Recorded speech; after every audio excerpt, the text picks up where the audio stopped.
ഞാൻ ഈ എല്ലാവരും പറയില്ല ആക്സിഡന്റൽ ഓൺട്രപ്രണർ എന്ന് പറയില്ല, അതിന്റെ ഒരു വലിയ രൂപമാണ് ഞാൻ. കാരണം എന്റെ മനസ്സിലൊരിക്കലും ഞാൻ ഒരു ഓൺട്രപ്രണർ ആവുമെന്ന് ചിന്തിച്ചിട്ടില്ല. സംരംഭം വിൽക്കാനല്ല പഠിക്കേണ്ടത്, അല്ലെങ്കിൽ നമ്മുടെ ഒരു പ്രൊഡക്റ്റ് വിൽക്കാനല്ല, ലോകത്ത് എന്ത് കിട്ടിയാലും വിൽക്കണം. അതാണ് നമ്മളെ പഠിപ്പിച്ചിരിക്കുന്നത്. അപ്പൊ ഞാൻ അന്നോട് തീരുമാനിച്ചു, ഇനി ഞാൻ സെയിൽസ് ചെയ്യില്ല, ഇനി ഞാൻ ഇങ്ങനെ ഒരു ഇതിന് പോകുന്നില്ല എന്ന് വിചാരിച്ചിരിക്കുവാണെങ്കിലും നഷ്ടം ഉണ്ടാകുന്നത് എനിക്കാണ്. ഭാര്യയെ കഴിയുമ്പോൾ ഭർത്താവിന്റെ കാര്യങ്ങൾ നോക്കണം. നമ്മുടെ വീട്ടിൽ നിന്ന് അങ്ങനെയാണ് പഠിപ്പിച്ചു വെച്ചേക്കുന്നത്. നമ്മൾ ഭർത്താവിന്റെ ഭക്ഷണം ഉണ്ടാക്കി കൊടുക്കണം, വീട്ടിലെ കാര്യങ്ങൾ നോക്കണം. ഇതെല്ലാം കഴിഞ്ഞിട്ട് എപ്പോഴാണ് ബിസിനസ്സിലേക്ക് പോവുക? പക്ഷേ എത്ര സ്ട്രഗിൾ ചെയ്തിട്ടാണ് ഒരു വുമൻ ആ ഒരു സമയത്ത് വീട്ടിൽ നിന്ന് എല്ലാ പണിയും തീർത്തിട്ട് ഇറങ്ങാൻ പറ്റുക എന്നുള്ളതാണ് ഏറ്റവും വലിയ ടാസ്ക്. ഞാൻ എപ്പോഴും പറയും പെൺകുട്ടികളോട്, നിങ്ങളുടെ കഥയൊന്നും നിങ്ങളെ സംബന്ധിച്ച് വലുതായിരിക്കില്ല, പക്ഷെ നിങ്ങൾ തീർച്ചയായിട്ടും സമൂഹത്തിന്റെ മുമ്പിലേക്ക് വരണം. അത് ഒരുപാട് പേർക്ക് പ്രചോദനമാണ്. നമ്മുടെ കയ്യിൽ ആരോടും ചോദിക്കാതെ കുറച്ച് പൈസ ഉണ്ടാവണം നമ്മുടെ കാര്യങ്ങൾ നടത്താൻ. ചിലപ്പോൾ നമ്മുടെ വീട്ടിൽ നിന്ന് ആരെങ്കിലും വിളിച്ചിട്ട് പറയണം, കൊച്ചി ഒരു 1000 രൂപ ഗൂഗിൾ പേ ചെയ്തെന്ന് ചോദിക്കുമ്പോൾ അത് കൊടുക്കാൻ നമ്മുടെ കയ്യിൽ ഉണ്ടാവണം. ഇപ്പോഴും ഞങ്ങളോട് ചോദിക്കും ആൾക്കാർ, നിങ്ങൾ ലൈഫിൽ എന്ത് നേടിയെന്ന് ചോദിച്ചു കഴിഞ്ഞാൽ ഞങ്ങൾക്ക് പറയാൻ ഒറ്റ കാര്യമുള്ളൂ, കാസർഗോഡ് മുതൽ തിരുവനന്തപുരം വരെ പോയി കഴിഞ്ഞാൽ ഞങ്ങൾ ഉണ്ടാക്കിയിരിക്കുന്ന കോൺടാക്ട്സ്, റിലേഷൻഷിപ്പ്, അതാണ് ഞങ്ങളുടെ ലൈഫിൽ ഏറ്റവും വലിയൊരു അസറ്റ് ആയിട്ട് കാണുന്നത്.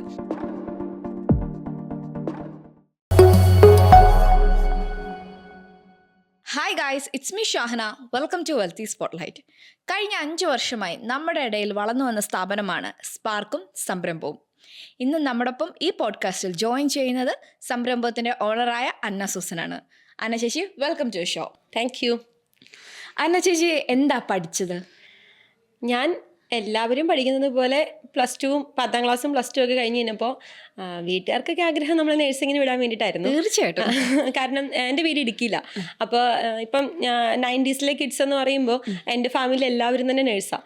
അപ്പോൾ നഴ്സിംഗ് പഠിക്കുക, എങ്ങനെയും പുറത്ത് പോവുക, സ്വന്തമായിട്ട് രക്ഷപ്പെടുക, വീട്ടുകാരെ കൂടി രക്ഷപ്പെടുത്തുക, ഇതായിരുന്നു എൻ്റെ വീട്ടുകാരുടെ ആഗ്രഹം. പക്ഷേ എനിക്കെന്തോ നഴ്സിംഗ് പഠിക്കാനോ അങ്ങനെ ഒരു പ്രൊഫഷനിലേക്ക് പോകാനോ ഒന്നും ഒരു താല്പര്യം ഉണ്ടായിരുന്നില്ല. അപ്പം എനിക്ക് ജേർണലിസം പഠിക്കാനായിരുന്നു ഇഷ്ടം. പക്ഷേ കൊച്ചിലെ മുതൽ പ്രസംഗിക്കുമായിരുന്നു. അപ്പോൾ സ്വാഭാവികമായിട്ട് നമ്മൾ ഈ വർത്താനമൊക്കെ പറയുമ്പോൾ നമുക്കിങ്ങനെ സംസാരിക്കുന്ന ഒരു പ്രത്യേകതയാണ് സംസാരം അല്ലേ? അതെ അതെ, നമ്മുടെ നാട്ടിലിങ്ങനെ ഒത്തിരി വർത്താനം പറയുന്നവരാണല്ലോ കൂടുതൽ. അപ്പം അങ്ങനെ ജേർണലിസമാണ് പഠിച്ചത്. +2 സയൻസ് ആയിരുന്നു. +2 സയൻസ് കഴിഞ്ഞിട്ട് ഞാൻ ജേർണലിസമാണ് പഠിച്ചത്. കോതമംഗലത്ത് എൽദോമാർ എന്ന് പറഞ്ഞിട്ട് കോളേജിലാണ് ചെയ്തത്. ഡിഗ്രിയാണ് English literature with journalism, double degree കോഴ്സായിരുന്നു. പിന്നെ പ്രസ് അക്കാദമി പഠിക്കണമെന്നൊക്കെ ആയിരുന്നു ആഗ്രഹം. പക്ഷേ വീട്ടിലെ കുറച്ച് സാങ്കേതികമായ തടസ്സങ്ങൾ കാരണം ഫർദർ കോഴ്സൊന്നും ചെയ്തില്ല. ജേർണലിസമാണ്, ഡിഗ്രിയാണ് ചെയ്തത്. ഞാൻ ഇതെന്താ ആദ്യം ചോദിക്കാൻ കാരണം, ഈ ജേർണലിസം എന്നൊരു ഒരു ചാനലിൻ്റെ ഒരു പരിപാടി പഠിച്ചതിന് ശേഷം ബിസിനസ്സാണ് ഇന്ന് ചെയ്യുന്നത്. അതും ഇന്ന് എല്ലാവരും അറിയുന്നത്, എവിടെ മലയാളികളുണ്ടോ എല്ലാ മലയാളികളും അറിയപ്പെടുന്ന സ്പാർക്ക് സംരംഭം പോലൊരു വലിയൊരു ഓണറാണ്, കമ്പനിയുടെ വലിയൊരു ഓണറാണ് അല്ലേ? അപ്പം എങ്ങനെയാണ് ഈ സ്പാർക്കിലോട്ട് അല്ലെങ്കിൽ സംരംഭത്തിലോട്ട് എത്തിപ്പെട്ടത്? ഞാൻ ഈ എല്ലാവരും പറയില്ല ആക്സിഡന്റൽ ഓൺട്രപ്രണർ എന്ന് പറയില്ല, അതിൻ്റെ ഒരു വലിയ രൂപമാണ് ഞാൻ. കാരണം എൻ്റെ മനസ്സിലൊരിക്കലും ഞാൻ ഒരു ഓൺട്രപ്രണർ ആവുമെന്ന് ചിന്തിച്ചിട്ടില്ല. പക്ഷേ ആഗ്രഹം ഉണ്ടായിരുന്നു. ആഗ്രഹം ഇങ്ങനെ ഇങ്ങനത്തെ ബിസിനസ് ഒന്നും അല്ല, ഏതെങ്കിലും ഒരു ബൊട്ടീക്ക്. കാരണം ഡിസൈൻ ചെയ്യാൻ ഇഷ്ടമാണ്, കോസ്റ്റ്യൂംസ് ചെയ്യാൻ ഇഷ്ടമാണ്. അപ്പോൾ വീട്ടിലൊക്കെ ആണെങ്കിൽ ആരുടെയും കല്യാണം ഉണ്ടെങ്കിലും എന്നാ ഉണ്ടെങ്കിലും ഡ്രസ്സ് സെലക്ട് ചെയ്യാനൊക്കെ നമ്മളെയും കൊണ്ടുപോകും. കൊച്ചായിരുന്നപ്പോൾ മുതൽ കൊണ്ടുപോകും. അപ്പോൾ അങ്ങനെ ഒരു സാധനമായിരുന്നു ആഗ്രഹം, ഒരു ബൊട്ടീക്ക് തുടങ്ങണം എന്നൊക്കെയായിരുന്നു ആഗ്രഹം. പക്ഷെ ഞാൻ എൻ്റെ കല്യാണം കഴിഞ്ഞ് ഞാൻ 22ാമത്തെ വയസ്സിൽ കല്യാണം കഴിച്ചു. അപ്പോൾ കല്യാണം കഴിച്ച് കഴിഞ്ഞപ്പോൾ ഞങ്ങളുടെ ആ ഒരു ബാച്ചിൽ ഏറ്റവും ആദ്യത്തെ കല്യാണമൊക്കെ എൻ്റെയാണ്. അപ്പോൾ എല്ലാവർക്കും ഭയങ്കര അയ്യോ, എന്നെ എല്ലാവരും സ്നേഹത്തോടെ അന്നമ്മയെന്ന് വിളിക്കുന്നത്. അപ്പോൾ എല്ലാവരും ഇൻക്ലൂഡിങ് എൻ്റെ മോൻ എന്നെ അന്നമ്മയെന്നാണ് വിളിക്കുന്നത്. അപ്പോൾ അവരൊക്കെ ചോദിച്ചു, അയ്യോ അന്നമ്മ കല്യാണം കഴിച്ചു ഇത്ര പെട്ടെന്ന്. കാരണം ഫസ്റ്റ് അവർക്കൊരു അൺഎക്സ്പെക്റ്റഡ് ആയിരുന്നു. ഞാൻ പക്ഷേ നേരത്തെ കെട്ടിയേക്കാം എന്നൊരു തീരുമാനം എടുത്തു. കാരണം എനിക്ക് മമ്മിയില്ല. എൻ്റെ 13ാമത്തെ വയസ്സിൽ എൻ്റെ മമ്മി മരിച്ചതാണ്. അപ്പോൾ പെട്ടെന്ന് നമ്മളൊന്ന് ഫാമിലിയിലാവുക, സെറ്റിലാവുക, ഒരു മമ്മീനെ കിട്ടുക എന്നൊക്കെയുള്ളതായിരുന്നു ആഗ്രഹം. അങ്ങനെ ഞാൻ 22ാമത്തെ വയസ്സിൽ കല്യാണം കഴിഞ്ഞു. 23ാമത്തെ വയസ്സിൽ മോനുണ്ടായി. അപ്പോൾ മോനുണ്ടായി കഴിഞ്ഞപ്പോൾ ഹസ്ബൻഡിന് നിർബന്ധം ഉണ്ടായിരുന്നു ജോലിക്ക് പോകണം, എന്താണെങ്കിലും ജോലിക്ക് പോകണം നിർബന്ധം ഉണ്ടായിരുന്നു. അപ്പോൾ ഞാൻ അതിന് മുന്നേ കല്യാണത്തിന് മുന്നേ ഞാൻ ഒരു മാഗസീനിൽ തന്നെയാണ് വർക്ക് ചെയ്തുകൊണ്ടിരുന്നത്. പക്ഷേ നമുക്ക് ഈ മോനുണ്ടായി ഞാൻ ഹസ്ബൻഡിൻ്റെ വീട് മൂവാറ്റുപുഴയിലാണ്. അപ്പോൾ അവിടെ നിന്ന് എനിക്കൊന്ന് ഒരു നാട്ടുകാരാണ് മൂവാറ്റുപുഴ. അതെ. അപ്പോൾ മൂവാറ്റുപുഴയിൽ നിന്ന് എനിക്ക് എറണാകുളത്ത് പോയി വരിക എന്നുള്ള ബുദ്ധിമുട്ടായിരുന്നത് കൊണ്ട് ഞാൻ പണ്ട് വർക്ക് ചെയ്തിരുന്ന സ്ഥാപനത്തിൽ എനിക്ക് കണ്ടിന്യൂ ചെയ്യാൻ പാടായില്ല. അപ്പം അങ്ങനെ ഇരിക്കുമ്പോൾ എൻ്റെ ഒരു വളരെ അടുത്ത സുഹൃത്തുണ്ട്, ബിബി എന്നാണ് പേര്. ആളുടെ കസിൻ ആൾക്ക് മാഗസീൻ ഉണ്ട്, എൻ്റെ ചേച്ചിയുടെ മാഗസീനാ, ചേച്ചി ഒന്ന് അവിടെ വന്ന് നോക്കുന്ന എന്നോട് പറഞ്ഞു. അപ്പം ഞാൻ ഇതുപോലെ ഇൻ്റർവ്യൂവിന് വന്നു. അപ്പം അവരെന്നോട് പറഞ്ഞു മാർക്കറ്റിംഗ് ചെയ്യാൻ പറ്റുമെന്ന് നോക്കാൻ പറഞ്ഞു. അപ്പോൾ സംരംഭം എന്ന് പറഞ്ഞ മാഗസീനിലാണ് ഞാൻ ഈ ഇൻ്റർവ്യൂവിന് വരുന്നത്. ഞാൻ പറഞ്ഞു എനിക്ക് മാർക്കറ്റിംഗ് ചെയ്യാൻ പറ്റില്ല, എനിക്ക് ഒട്ടും താല്പര്യമില്ലാത്ത മേഖലയാണ്, എഡിറ്റോറിയൽ നോക്കാമെന്ന് പറഞ്ഞു. അങ്ങനെ ഞാൻ 2018 ജൂലൈ 3-ാം തീയതി സംരംഭത്തിൽ എഡിറ്റോറിയൽ സ്റ്റാഫായിട്ട് ജോയിൻ ജോയിൻ ചെയ്തു. ചെയ്തു. ഓക്കെ. ഞാൻ ജോയിൻ ചെയ്തൊരു 2 വീക്സ് കഴിഞ്ഞപ്പോൾ ഒരു ഇവൻ്റ് ഉണ്ടായിരുന്നു. അപ്പം ഇവൻറ്റിലൊക്കെ നമ്മളെല്ലാവരോടും വർത്താനം പറയും, ഗസ്റ്റിനെയൊക്കെ സ്വീകരിക്കും, എല്ലാവരെയും കംഫർട്ടബിൾ ആക്കി നമുക്കൊരു അവിടെ ഒരു സ്പേസ് ഉണ്ടായിരുന്നു. ആരോടും സംസാരിക്കാനും ഒരു ലിമിറ്റേഷൻ ഒന്നും ഉണ്ടായിരുന്നില്ല. ഭയങ്കര ഒരു ഫ്രീഡം തരുന്നൊരു ഓഫീസായിരുന്നു. അപ്പോൾ ഇപ്പം നിങ്ങളുടെ ഈ ഒരു സ്പേസ് പോലെയൊക്കെ തന്നെ ഭയങ്കര ഫ്രീഡം തരുന്നൊരു ഓഫീസായിരുന്നു. അപ്പോൾ അങ്ങനെ ഇരിക്കുന്ന സമയത്ത് ഒരു 2 ദിവസം കഴിഞ്ഞപ്പോൾ ഒരു 13-ാം തീയതി കഴിഞ്ഞിട്ട് 15-ാം തീയതി അന്നത്തെ എൻ്റെ മുതലാളിയായിരുന്ന രംഗു വന്നിട്ട് പറഞ്ഞു, നിന്റെ ജോലി പോയി. അതെ, അന്നത്തെ മുതലാളി ഇന്നത്തെ പാർട്ട്ണർ എൻ്റെ അടുത്ത് വന്നിട്ട് പറഞ്ഞു, നിന്റെ ജോലി പോയി, നീ ചെയ്യുന്നൊന്നും ശരിയാവും. അപ്പോൾ ഞാൻ ഞാൻ എഴുതുന്നതിന് ഇഷ്ടപ്പെടുന്നുണ്ടാവില്ലേ, ഇവരുദ്ദേശിച്ച രീതിയിലല്ലേ എന്നൊക്കെ പറഞ്ഞ് ഇങ്ങനെ ടെൻഷനായി. അപ്പോൾ എന്നോട് പറഞ്ഞു, നിനക്ക് നന്നായി മാർക്കറ്റ് ചെയ്യാൻ പറ്റും, നന്നായി സംസാരിക്കുന്നുണ്ട്, ഒന്ന് ട്രൈ ചെയ്ത് നോക്കുക, നല്ല പ്രൊഫഷനാണ് സെയിൽസ് എന്ന് പറഞ്ഞു. അപ്പം ഓക്കെ എന്നാൽ ചെയ്തേക്കാന്ന് വിചാരിച്ച് സംസാരിച്ച് കഴിഞ്ഞപ്പോൾ കൊള്ളാം, നല്ല രസമുള്ളൊരു പ്രൊഫഷൻ. കാരണം നമ്മൾ കാണാത്ത ആൾക്കാരെ കാണുന്നു, ട്രാവൽ ചെയ്യുന്നു, ഒരുപാട് നേരം സംസാരിക്കുന്നു, അവരുടെ എക്സ്പീരിയൻസ് കേൾക്കുന്നു, കുറേ ബന്ധങ്ങളുണ്ടാകുന്നു. ഇപ്പം ഇപ്പോഴും ഞങ്ങളോട് ചോദിക്കും ആൾക്കാർ, നിങ്ങൾ ലൈഫിൽ എന്ത് നേടിയെന്ന് ചോദിച്ചു കഴിഞ്ഞാൽ ഞങ്ങൾക്ക് പറയാൻ ഒറ്റ കാര്യമുള്ളൂ, കാസർഗോഡ് മുതൽ തിരുവനന്തപുരം വരെ പോയി കഴിഞ്ഞാൽ ഞങ്ങൾ ഉണ്ടാക്കിയേക്കുന്ന കോണ്ടാക്ട്സ്, റിലേഷൻഷിപ്പ്, അതാണ് ഞങ്ങൾ ഞങ്ങളുടെ ലൈഫിൽ ഏറ്റവും വലിയൊരു അസറ്റായിട്ട് കാണുന്നത്. അപ്പോൾ ഇത് ഭയങ്കര രസമായിട്ട് തോന്നി. അപ്പോൾ ഞാൻ ഓക്കെ, ഇതാണ് ഇനി എൻ്റെ പ്രൊഫഷൻ, സെയിൽസാണ് എൻ്റെ പ്രൊഫഷൻ. സെയിൽസിൽ നമുക്ക് എത്ര ഇൻകം ഉണ്ടാക്കണം എന്ന് നമുക്ക് തീരുമാനിക്കാം. ഒരു മാസം പണി എടുക്കാതിരുന്ന സാലറി കിട്ടും, കുറച്ച് കൂടുതൽ പണി എടുത്തു കഴിഞ്ഞാൽ ഇൻസെൻറ്റീവ് കൂടെ കിട്ടും. അപ്പോൾ നമ്മൾ ടാർഗറ്റ് ചെയ്ത് വർക്ക് ചെയ്യാൻ തുടങ്ങി. നല്ല രസമുള്ളൊരു പ്രൊഫഷനായിട്ട് മനസ്സിലാക്കി, ഇതാണ് എൻ്റെ പ്രൊഫഷൻ എന്നുള്ള ഒരു തീരുമാനത്തിലേക്ക് ഞാൻ എത്തുകയാണ്. അവിടുന്ന് പിന്നെ ഓൺട്രപ്രണർ ആകുന്നത്, ഞാൻ വർക്ക് ചെയ്തുകൊണ്ടിരിക്കുന്ന സമയത്ത് തന്നെ ഇതുപോലെ ഷമീമുമായിട്ട് അസോസിയേറ്റ് ചെയ്തിട്ട്, ഈ സ്പാർക്ക് എന്നല്ല, എന്ന് പേരൊന്നും ഇട്ടിട്ടില്ല, ഒരു ഇൻ്റർവ്യൂ പ്ലാറ്റ്ഫോം സംരംഭത്തിൽ ചെയ്യാനായിരുന്നു അവരുടെ 3 പേരുടെ പ്ലാൻ. രംഗൂർ വേറൊരു പാർട്ട്ണർ കൂടി ഉണ്ടായിരുന്നു. പക്ഷേ കുറേ ഒരു സാങ്കേതികമായ കുറേ തടസ്സങ്ങൾ കാരണം നടന്നില്ല. അങ്ങനെ ഇരിക്കുന്ന സമയത്ത് ഇങ്ങനെ ഒരു പ്രപ്പോസൽ പോലെ നമുക്കത് ചെയ്താലോ എന്ന് ചോദിച്ചു. അപ്പോൾ ഞാൻ നോക്കിയപ്പോൾ ഓക്കെ, ഇതുവരെ നമ്മൾ ചെയ്തിരിക്കുന്ന കോണ്ടാക്ട്സ് ഉണ്ട്, ഓൾറെഡി ബിസിനസ് ചെയ്ത് പരിചയമുള്ളൊരു വ്യക്തിയാണ് രംഗു. ഷമീമാണെങ്കിലും ഇവിടെ കേരളത്തിൽ അറിയപ്പെടുന്ന ഒരു ട്രെയിനറാണ്. അപ്പോൾ ഇവരുടെ കൂടെ എനിക്കൊരു ഓപ്പർച്യൂണിറ്റി ആയിട്ടാണ് ഞാൻ കണ്ടത്. ഓക്കെ, ചെയ്യാമെന്ന് പറഞ്ഞു. അങ്ങനെ ഞങ്ങൾ 2019 ജൂലൈയിൽ സ്പാർക്ക് എന്ന് പറയുന്ന ഒരു പ്ലാറ്റ്ഫോമിന് തുടക്കം കുറിക്കുകയാണ്. അപ്പം ആദ്യത്തെ ഇൻ്റർവ്യൂവിന് വരുന്നത് ABC ഗ്രൂപ്പിലെ മദനയ്ക്കാണ്. അങ്ങനെയാണ് ഞങ്ങൾ ഫസ്റ്റ് സ്പാർക്ക് എന്ന് പറയുന്ന പ്ലാറ്റ്ഫോം സ്റ്റാർട്ട് ചെയ്യുന്നത്. ഞങ്ങൾ 3 പേരുടെ ഒരു പാർട്ട്ണർഷിപ്പിൽ നമുക്കൊരു നല്ല തുടക്കം എന്ന രീതിയിൽ തുടങ്ങി. ഒരു കാര്യം അതിൽ ചോദിച്ചോട്ടെ, നമ്മൾ പൊതുവെ ഇൻ്റർവ്യൂസ് എടുക്കുമ്പോൾ പല ടൈപ്പിലുള്ള ഇൻ്റർവ്യൂസ് നമ്മൾ എടുക്കാറുണ്ട്. പക്ഷേ സ്പാർക്കിൻ്റെ ലക്ഷ്യം എന്ന് പറയുന്നത്, സ്പാർക്ക് എന്ന ഇൻ്റർവ്യൂ നമ്മൾ നോക്കുമ്പോൾ ഫുള്ള് ബിസിനസ്സുകാരായിരുന്നു. ഇത് ആദ്യമേ നിങ്ങൾ ഫിക്സ് ചെയ്തതായിരുന്നു, ബിസിനസ്സുകാർ മതി എന്ന്? അല്ല, ആദ്യമേ നമ്മൾ അങ്ങനെ ഒരു കാര്യം ഫിക്സ് ചെയ്തിട്ടുണ്ടായിരുന്നില്ല. പക്ഷേ ഞങ്ങളുടെ കോൺടാക്റ്റുകളെല്ലാം ബിസിനസ്സുകാരായിരുന്നു. ഇപ്പം ഞാനൊരു സെയിൽസ് പേഴ്സണാണ്, രംഗു ബിസിനസ്സാണ് ചെയ്യുന്നത്, ഓൾറെഡി സെയിൽസ് ആണ് ചെയ്യുന്നത്, ഷമീം ഒരു ബിസിനസ് ട്രെയിനറാണ്. അപ്പം ഞങ്ങൾക്ക് 3 പേർക്കും കോമൺലി വരുന്ന ഫാക്ടർ എന്ന് പറയുന്നത് ബിസിനസ് ആയിരുന്നു. പക്ഷെ ഞങ്ങളൊരു പരീക്ഷണം നടത്തി നോക്കിയായിരുന്നു സിനിമാക്കാരെ കൂടി ചെയ്യാമെന്ന്. അങ്ങനെ ഞങ്ങളൊരു 2-3 ഇൻ്റർവ്യൂസ് ചെയ്തിട്ടുണ്ട്. പക്ഷെ ആ ഇൻ്റർവ്യൂസ് ഒന്നും ഭയങ്കര വൈറൽ കണ്ടന്റുകൾ ആകേണ്ട ഇൻ്റർവ്യൂസ് ആണെങ്കിലും നമ്മുടെ ചാനലിൽ അത് ആരും കണ്ടില്ല. ഞങ്ങളത് എത്ര റീപോസ്റ്റ് ചെയ്തിട്ടും ഒന്നും ആരും കണ്ടില്ല. അപ്പം ഞങ്ങൾ തിരിച്ചറിഞ്ഞു, എന്നാൽ ഞങ്ങളുടെ ബിസിനസ് ഇൻ്റർവ്യൂസിന് നല്ല റീച്ചുണ്ട്. അപ്പം ഞങ്ങൾ തിരിച്ചറിഞ്ഞു ഞങ്ങളുടെ ഒരു മേഖല ബിസിനസ് തന്നെയാണ്. അപ്പോൾ ഇത് ഇങ്ങനെ തന്നെ മുന്നോട്ട് പോകാമെന്നത്, അങ്ങനെയാണ് അത് മുന്നോട്ട് പോകുന്നത്. ഞങ്ങൾ ആദ്യത്തെ ഇൻ്റർവ്യൂ ഞാൻ പറഞ്ഞില്ലേ, മദനിക്കായിരുന്നു, ABC ഗ്രൂപ്പിൻ്റെ ഓണറായിരുന്നു. അദ്ദേഹം വന്ന് ഞങ്ങൾ ഇൻ്റർവ്യൂ എടുക്കുന്ന സമയത്ത് ചാനൽ സ്റ്റാർട്ട് ചെയ്തിട്ടില്ല. അപ്പം അദ്ദേഹം ചോദിച്ചു, ഇതിപ്പോൾ എവിടെ ഇടാനാ എന്ന് ചോദിച്ചപ്പോൾ രംഗുവിനോടാണ് ചോദിക്കുന്നത്. അപ്പോൾ രംഗു പറഞ്ഞു, ഇക്കടെ വീഡിയോ കിട്ടിയിട്ട് വേണം ഇനി ചാനൽ തുടങ്ങാൻ, എന്നിട്ട് വേണം പ്ലാൻ ചെയ്യാൻ, വേണം അപ്ലോഡ് ചെയ്യാൻ. അങ്ങനെ അന്ന് ഞങ്ങൾ യൂട്യൂബിൽ വീഡിയോ ഇടുമ്പോൾ ഞങ്ങൾക്ക് അറിയില്ല ഇതിനകത്ത് കമൻറ്റ് ചെയ്യാമെന്നോ കമൻറ്റിന് റിപ്ലൈ കൊടുക്കാമെന്നോ, ഇതൊന്നും അറിയില്ല. കാരണം നമ്മളന്ന് യൂട്യൂബ് കാണുന്നത് കുറേ സിനിമ കാണാനും, കാരണം ഇതുപോലെ ഇന്നത്തെ പോലെ ഒത്തിരി OTT പ്ലാറ്റ്ഫോംസ് ഒന്നും ഇല്ലല്ലോ. ഇപ്പം എല്ലാ വീഡിയോസ് കാണുന്നതും എല്ലാം നമ്മൾ യൂട്യൂബിലാണ്. പക്ഷെ നമ്മളങ്ങനെ കമൻറ്റുകൾ ഉണ്ടെന്നൊന്നും ശ്രദ്ധിക്കുന്നില്ല. അന്നാണ് നമ്മൾ തിരിച്ചറിയുന്നതിനകത്ത് കമൻറ്റ് ചെയ്യാൻ, കാരണം നോട്ടിഫിക്കേഷൻ വരുന്നു വീഡിയോയുടെ കീഴെ കമൻറ്റ് വന്നു എന്നുള്ള. അപ്പോഴാണ് നമ്മൾ കമൻറ്റ് കാണുന്നതും. എനിക്ക് തോന്നുന്നു മോണിറ്റൈസേഷനൊക്കെ ചെയ്യാനുള്ള എലിജിബിലിറ്റി കുറേ കഴിഞ്ഞിട്ടാണ് ഞങ്ങൾ അതിനെ അപ്ലൈ ചെയ്യുന്നത് പോലും. കാരണം അതിനെക്കുറിച്ച് നമുക്ക് ഡീറ്റെയിൽ ആയിട്ട് അറിയില്ല. അതിൽ നിന്ന് കിട്ടുന്ന ഒരു ഇൻകത്തെക്കുറിച്ചൊന്നും നമ്മൾ ചിന്തിച്ചിട്ട് പോലും ഇല്ല. പക്ഷേ ദൈവം സഹായിച്ച് ഞാനിപ്പോൾ ഓർക്കുന്നുണ്ട്, നമ്മുടെ ഇവിടുത്തെ ആദ്യത്തെ ഫ്ലഡ് നടക്കുന്ന സമയത്ത് ഒരു നൗഷാദ് എന്ന് പറഞ്ഞൊരു ഇക്ക ബ്രോഡ്വേയിൽ ഡ്രസ്സ് ഇങ്ങനെ സ്വീകരിക്കാൻ വന്ന ആൾക്കാർക്ക്, പുള്ളി റോഡരികിൽ നിന്ന് ഡ്രസ്സ് വിൽക്കുന്ന ഒരാളാണ്, അയക്ക ഇങ്ങനെ ഉടുപ്പെടുത്ത് എറിഞ്ഞ് അവർക്ക് കൊടുത്തോ, എൻ്റെ എത്ര വേണമെങ്കിലും കൊടുത്തോ എന്ന് പറഞ്ഞ് കൊടുക്കുന്നൊരു വീഡിയോ ഭയങ്കര വൈറലായി. അപ്പം ഇദ്ദേഹം ഭയങ്കര സെലിബ്രിറ്റിയായി.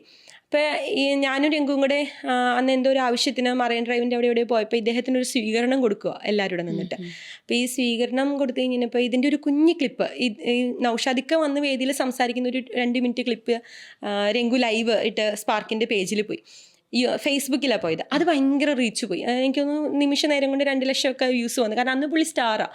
അപ്പോൾ ആ വീഡിയോ ഭയങ്കരമായിട്ട് കയറുമെന്നുള്ള തിരിച്ചറിവിൻ്റെ പുറത്ത് ഞങ്ങൾ പിറ്റേ ദിവസം ഞങ്ങൾക്കൊരു ഷൂട്ടുണ്ട്. അപ്പോൾ അന്ന് ഓൾറെഡി എല്ലാവരും ഷെഡ്യൂൾഡാണ് വരാൻ വേണ്ടിയിട്ട്.